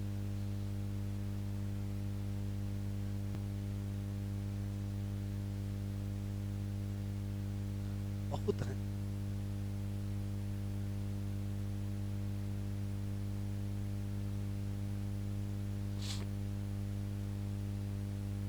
Mutation, mutation is a phenomena which result in alteration of DNA, consequently result in change of genotype और change of phenotype। कह रहा रिकॉम्बिनेशन के साथ साथ म्यूटेशन भी एक तरीका है जिससे क्या आता है, वेरिएशन। कह रहा पढ़ोगे डिटेल में, कहा चैप्टर 5 में, क्या कि जो डीएनए है वो पाया जाता है एक किनारे से लेकर के दूसरे किनारे तक किसी क्रोमैटिड में। अब क्रोमैटिड क्या है, तो क्रोमैटिड तो क्रोमोसोम का पार्ट है ना, और डीएनए हाईली सुपर क्वाइल्ड होता है। इसको हाईलाइट कर लो, डिटेल में पढ़ना है कहाँ, 5 में। या तो लॉस हो जाएगा मतलब डिलीशन, या तो गेन हो जाएगा मतलब insertion. Segment of DNA result in alteration in chromosome since gene are known to be located on क्या, क्रोमोसोम। तो अगर डीएनए में चेंज हो रहा है तो जीन में भी चेंज होगा, तो फिर कहाँ चेंज हो जाएगा, क्रोमोसोम। और कहोगे क्या, उसको क्रोमोसोमल एबिरेशन। ये लाइन टिक कर लो, काम इंपॉर्टेंट है। Chromosomal aberration are commonly observed in addition to the above. Mutation हो सकता है change in single base pair. कहोगे क्या, पॉइंट म्यूटेशन। एग्जाम्पल, तो आंसर देंगे sickle cell anaemia. Deletion and insertion of base pairs लिखा है। पेयर्स का मतलब दो से ज्यादा, 1 2 3 4 पेयर निकाल लिए गए या डाल दिए गए तो शिफ्टिंग हो जाती है। और शिफ्टिंग को कहते क्या हो? Frame shift. वो हम डिटेल में आगे पढ़ेंगे। अगर आप बताएंगे कहाँ? चैप्टर 5 में। ऐसा कोई भी तरीका, कह रहा mechanism of mutation beyond the scope of this discussion at this level, कह रहा आपके बस की बात है नहीं कि आप समझ पाओ। फिर भी कह रहा कुछ ना कुछ चलो बता देते हैं। कुछ केमिकल हैं, कुछ फिजिकल हैं जो इंड्यूस करते हैं क्या? म्यूटेशन। ये टिक कर लो। एक म्यूटाजेन कौन दिया है? यूवी रेज, जो म्यूटेशन करता है ऑर्गेनिज्म में। इस नाते यूवी रेज भी क्या है? म्यूटाजेन। ये हेडिंग डालने से पहले साइड हेडिंग डालो, टाइप ऑफ म्यूटेशन।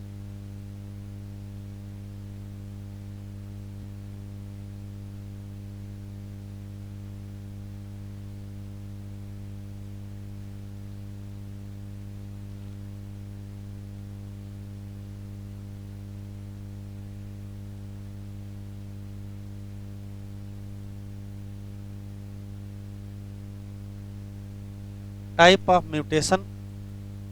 और म्यूटेशन बेसिकली दो टाइप का है।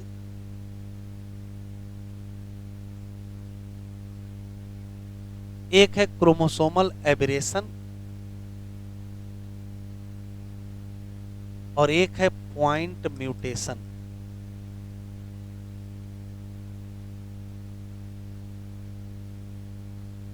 एक फ्रेम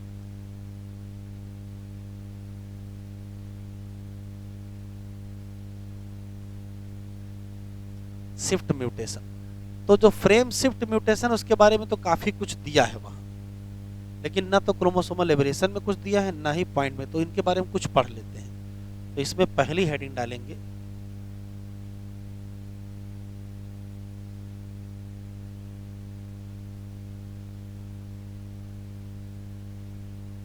क्रोमोसोमल एबरेशन। और जो लिख रहा हूं पहले उसे लिख डालें, फिर एक साथ समझ लें।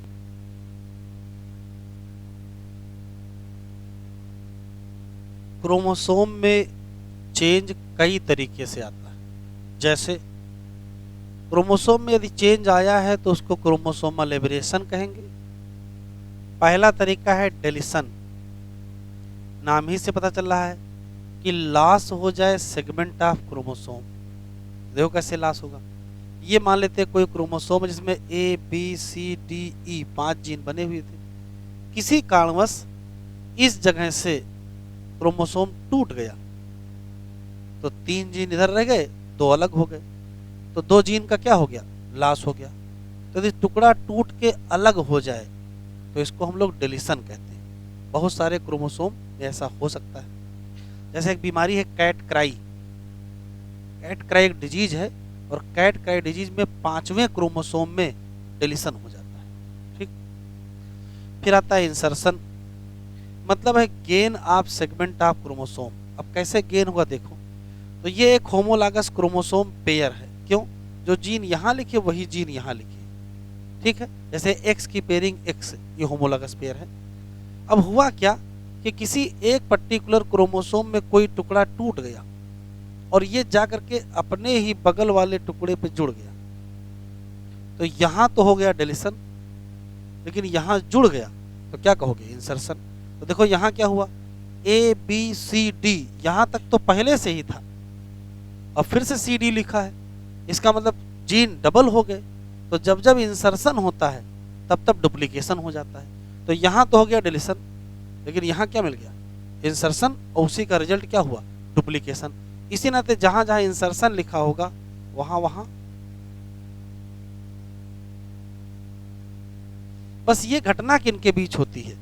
ये होमोलॉगस क्रोमोसोम से होती है। मतलब एक पेयर में उसी में से निकला, बगल में ही चला गया। फिर थोड़ा चेंज कर लेते हैं। यहां देखो, एक होमोलॉगस क्रोमोसोम ये है ए बी सी डी, और बगल में एक और क्रोमोसोम है पेयर LMNO हमने लिख दिया। ये दोनों आपस में होमोलॉगस है, ये दोनों आपस में होमोलॉगस है। लेकिन ये दोनों आपस में क्या है? तो कहोगे नॉन होमोलॉगस। देखो क्या हुआ, यहां से N और O टूट गया और यहां से C और D टूट गया। ये चले गए यहां और ये चले आए यहाँ, तो रिजल्ट देखो क्या हुआ। ए बी सी डी, यहाँ मैंने ए बी सी डी ऐसे लिखा, यहाँ ए बी के बाद सी डी था, लेकिन ए की बाद एन ओ आ गया। और देखो अब ये उधर गया है तो देखो क्या होगा, एल एम के बाद सी डी हो गया और इधर सही रहा। तो जब कभी किन्हीं दो क्रोमोसोम के बीच आदान प्रदान कुछ ऐसा हो कि वो आपस में क्या हो, नॉन होमोलॉगस हो, तो उसको इंसर्शन न कह के क्या कहते हो, ट्रांसलोकेशन कहते हैं। इसमें अंतर क्लियर होना चाहिए। जब ट्रांसफर किया जाए सेगमेंट ऑफ क्रोमोसोम कहां से, नॉन होमोलॉगस क्रोमोसोम, ये एज सच लाइन एग्जाम में आई है। जीन को ट्रांसफर करो एक लिंकेज ग्रुप से दूसरे लिंकेज ग्रुप। अब ये लिंकेज ग्रुप क्या है, तो एक क्रोमोसोम के जितने जीन होते हैं उनको एक लिंकेज ग्रुप कहते हैं। तो इस क्रोमोसोम पर 4 जीन थे, ये एक लिंकेज ग्रुप है। यहां से जीन उठा और यहां चला गया, और ये तो दूसरा क्रोमोसोम अलग ही है, इसका लिंकेज ग्रुप अलग होगा।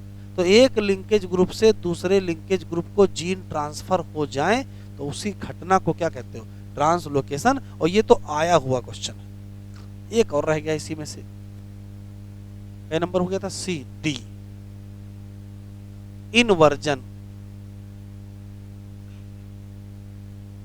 देखो क्या है, ये मान लेते क्रोमोसोम है और इस पर A B C D E F इतने सारे जीन पाए जाते हैं, और ये क्रोमोसोम यहां से टूट गया, और टूटने के बाद ये 180 डिग्री घूम गया। तो घूम गया, देखो कैसे होगा, ए बी तो वही रहेंगे, अब सी डी होना चाहिए था तो डी सी हो जाएगा, और फिर ई एफ। जब कभी सेगमेंट ऑफ क्रोमोसोम रोटेट कर जाए 180 डिग्री तो बदलेगा क्या, तो जीन का सीक्वेंस बदल जाएगा। सीक्वेंस बदल गया है, इसी को कहते क्या है, inversion.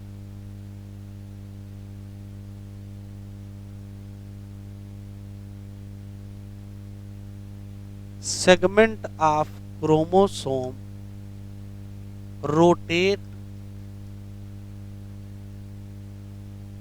180 degree.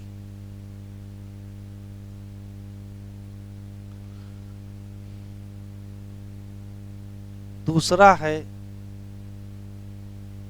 Point mutation.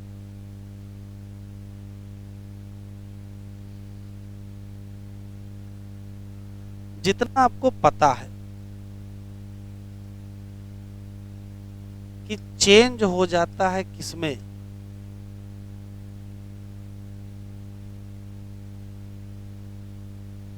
Single base pair. अब बदलोगे कैसे वो जरा देख लो। तो पहले फिर से उसको देख लेते हैं। ये है 3 डैश, ये है 5 डैश, ये है 5 डैश, ये है 3 डैश। यहाँ ए है, टी है, जी है, सी है। यहाँ टी है, ए है, जी है और सी है। यहाँ बांड कौन सा होगा, डबल, यहाँ डबल, यहाँ ट्रिपल, यहाँ ट्रिपल। अब ध्यान से सुनिएगा, हम कह रहे हैं कि ये बेस पेयर बदल गया, तो बदल के लिखते हैं, जरा देखो। बदल के हमने ऐसे लिख दिया कि यहां लिख दिया जी और यहां लिख दिया सी। ये चेंज आया है, बताओ, आराम से बताइएगा। तो सी की जगह क्या लिखे हो, जी लिख दिए हैं, और जी की जगह सी लिख दिए हैं।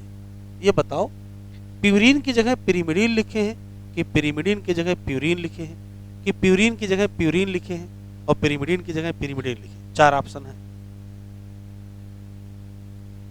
ध्यान से सुने। सी क्या है, पिरिमिडीन, और उसकी जगह क्या लिखे हैं, जी, और जी क्या है, प्यूरीन। तो पिरिमिडीन की जगह क्या लिख दिया, प्यूरीन। Very good. अच्छा, जी क्या है, प्यूरीन, और वहां क्या लिखे हैं, सी। ये क्या है, पिरिमिडीन। तो प्यूरीन की जगह क्या लिख दिए, पिरिमिडीन। तो प्यूरीन की जगह पिरिमिडीन लिख दिया और पिरिमिडीन की जगह प्यूरीन लिख दिया। और देखो,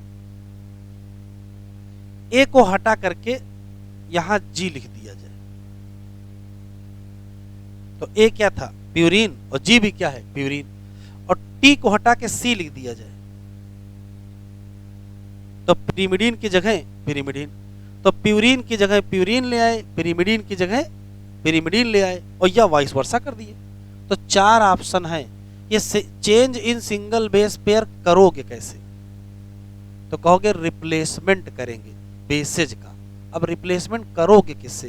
तो या तो प्यूरिन का प्यूरिन से करोगे, या तो प्यूरिन का पिरिमिडीन से, या तो पिरिमिडीन का प्यूरिन से, या तो पिरिमिडीन का पिरिमिडीन से। तो change in single base pair कैसे? बाई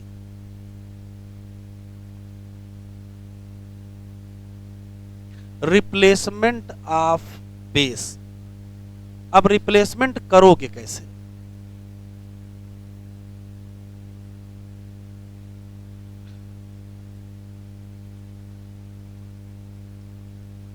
रिप्लेस करो प्यूरिन बाई प्यूरिन, एक रिप्लेसमेंट ये है, या रिप्लेस करो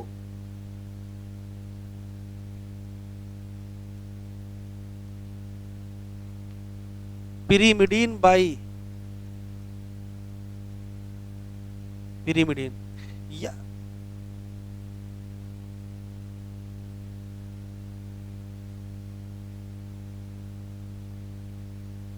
लिखते चलें, रिप्लेस करें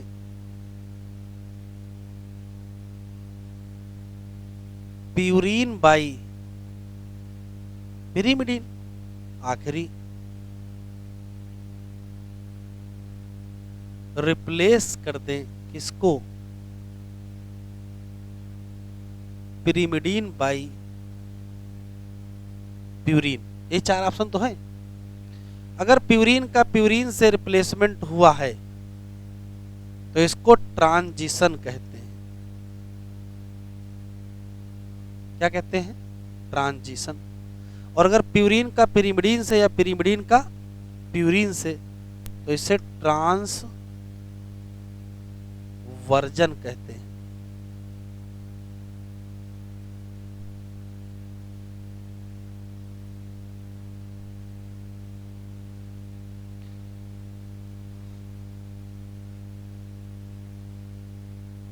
प्यूरिन 2 होते हैं, कौन से?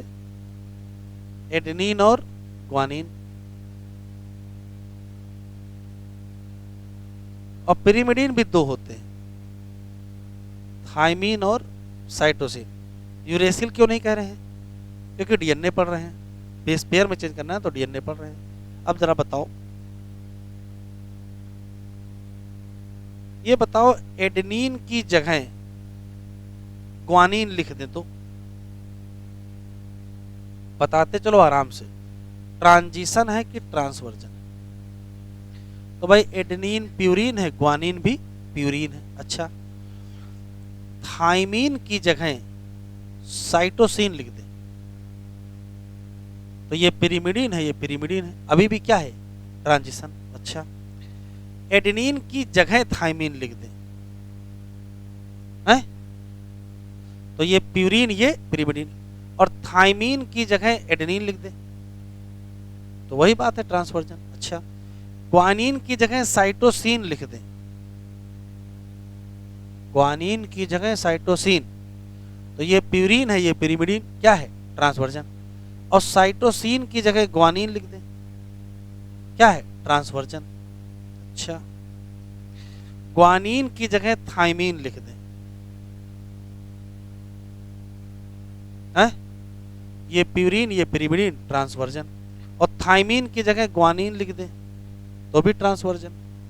एडेनिन की जगह साइटोसिन लिख दें है, ट्रांसवर्जन।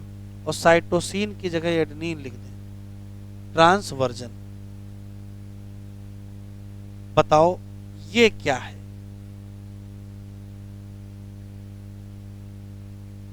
ट्रांसजिशन।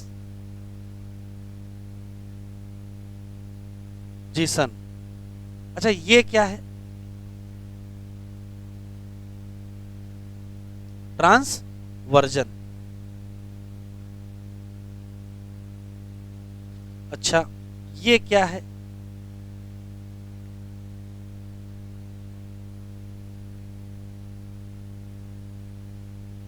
और ये क्या है?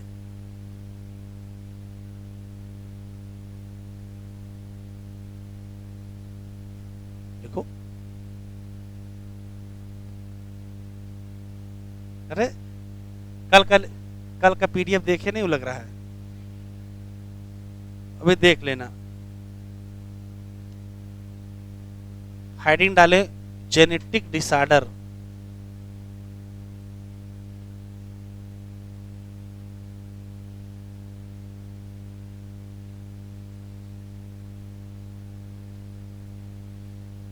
एनसीईआरटी में जेनेटिक डिसऑर्डर हेडिंग के तुरंत बाद पेडिग्री एनालिसिस दे दिया है। हम लोग ऐसा नहीं करेंगे, पहले डिसऑर्डर पढ़ेंगे, जब डिसऑर्डर समझ में आएंगे तभी पेडिग्री समझ में आएगी, वरना पेडिग्री में केवल रटोगे। तो कोशिश करते पहले डिसऑर्डर पढ़ लेते हैं। जेनेटिक डिसऑर्डर में पहली हेडिंग डाले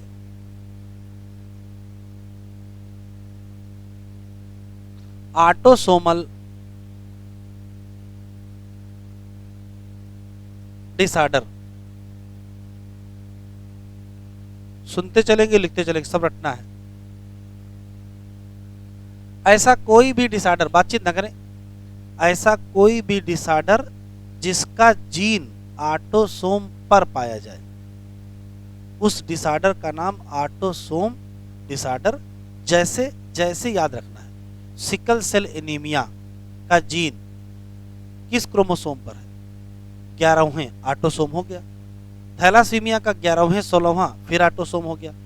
फिनाइल कीटोन्यूरिया भी ऑटोसोम है, एल्केप्टोन्यूरिया भी ऑटोसोम है, एल्ब्रिन भी ऑटोसोम है। तो जितनी बीमारियों के जीन ऑटोसोम पर होंगे वो सब के सब ऑटोसोमल डिसऑर्डर। ऑटोसोमल डिसऑर्डर दुनिया में दो टाइप के होते हैं, या तो डोमिनेंट या तो रेसेसिव। मतलब जीन अगर डोमिनेंट है तो ऑटोसोमल डोमिनेंट, और जीन अगर रेसेसिव है तो ऑटोसोमल रेसेसिव। दो लाइनें लिखो।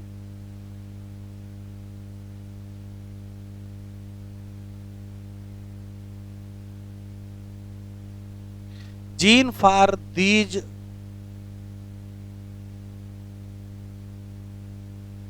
Disorder present over autosome. Example लिख डालेंगे।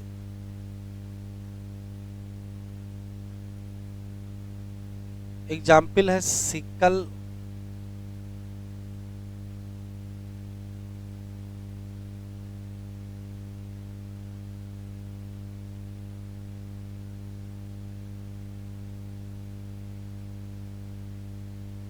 दूसरा thalassaemia,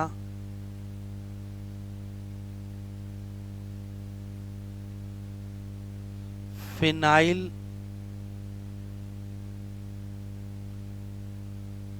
ketonuria,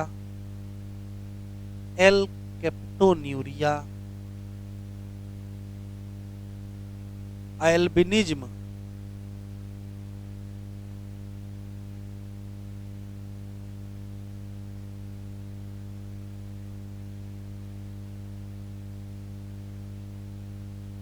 cystic fibrosis,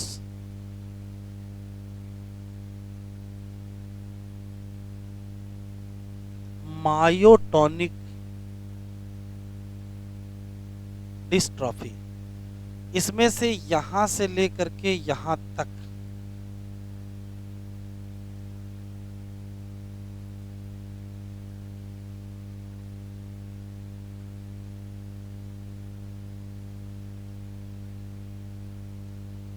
autosomal recessive disorder है।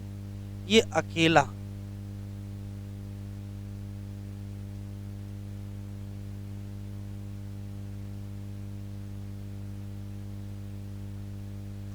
Autosomal dominant. अभी एग्जामिनर सवाल ऐसे पूछ रहा है, कोई चार नाम दे देता है और पूछ लेता है इसमें से कौन ऑटोसोमल डोमिनेंट डिजीज है, या कौन ऑटोसोमल रेसेसिव डिजीज है, या कौन एक्स लिंक्ड डोमिनेंट है, कौन एक्स लिंक्ड रेसेसिव है। तो आपको यहीं से बताने होंगे। ऑटोसोमल रेसेसिव डिसऑर्डर मतलब इनका जो जीन होगा,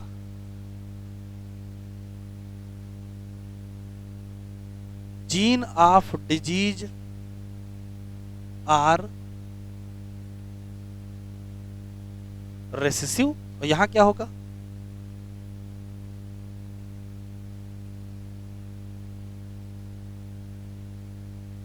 gene of disease are dominant.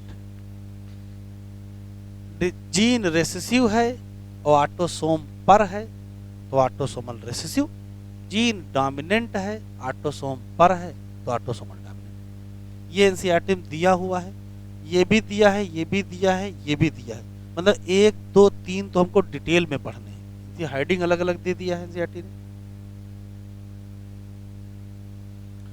Genetic disorder में पहला डिसऑर्डर ऑटोसोमल डिसऑर्डर, दूसरा है सेक्स लिंक्ड डिसऑर्डर।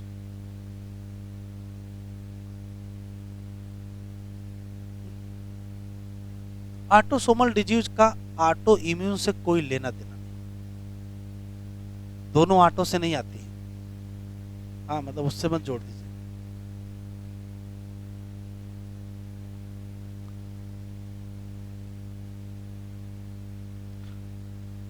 देखो टाइम ना खराब करो।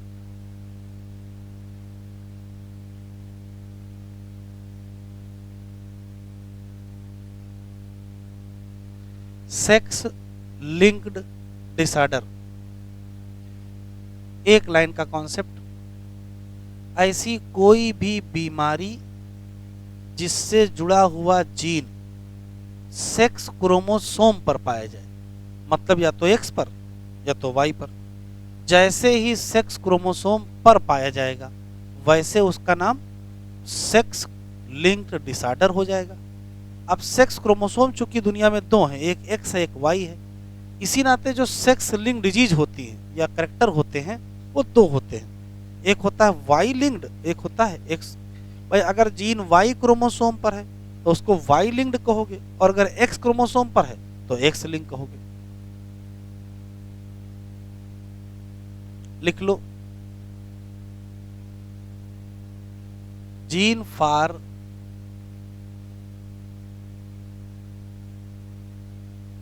these disorder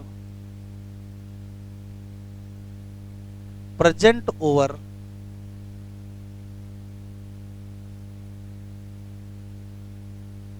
sex chromosome. एक क्वेश्चन रटना है, सेक्स लिंकेज खोजा किसने था? तो सेक्स लिंकेज टीएच मॉर्गन की खोज है, उन्होंने ही तो सेक्स लिंकेज पे काम किया है। तो सेक्स लिंकेज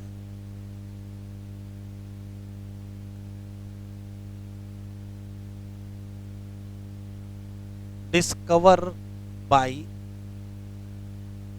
टीएच मॉर्गन।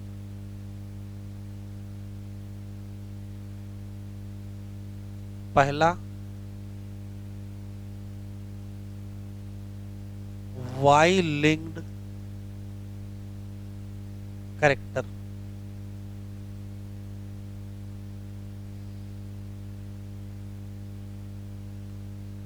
नाम ही से पता चल रहा है कि ऐसा कोई भी कैरेक्टर जिसका जीन वाई क्रोमोसोम पर पाया जाए वो वाई लिंक्ड होगा। लेकिन जैसे आप ये लाइन बोलोगे वैसे 2 बातें और पक्की हो जाती हैं। अगर कोई जीन सिर्फ वाई पर है तो वो सिर्फ मेल में होगा, और अगर कोई सिर्फ मेल में है तो इनहेरिट होके केवल सन में जाएगा, डॉटर में जाएगा नहीं। ऐसा कोई भी जीन जो सिर्फ वाई पर होगा वो अनपेयर भी तो होगा, इसका मतलब वो हेमीजाइगस होगा।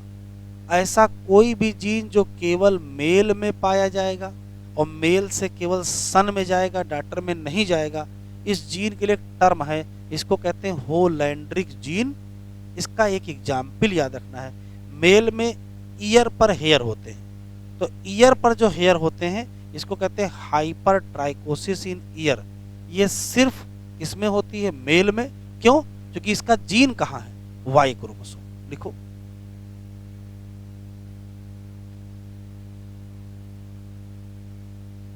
Gene for Y linked character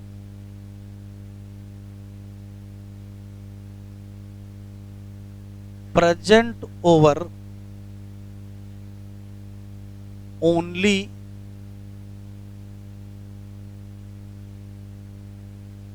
Y chromosome 10। These gene only present in male and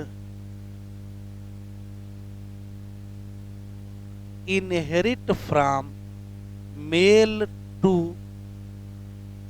male only. So Y-linked gene called as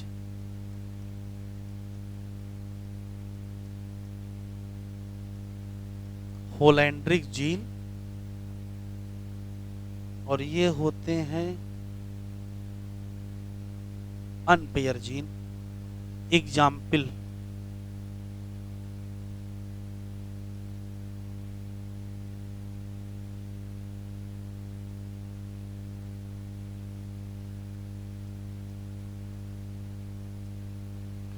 hypertrichosis on ear in male। Male में कान पर जो बाल होते हैं उनको हाइपरट्राइकोसिस ऑन ईयर कहते हैं, और इसका जीन सिर्फ किसमें है? मेल में है। तो ये कैरेक्टर सिर्फ किसमें है? मेल में है। ऐसे को कहते क्या है? Holandric gene. बस आज इतना ही पढ़ेंगे, इसके आगे अभी थोड़ी देर बाद पढ़ाएंगे, तो चाहे आज पढ़ लीजिएगा और चाहे कल पढ़ लीजिए।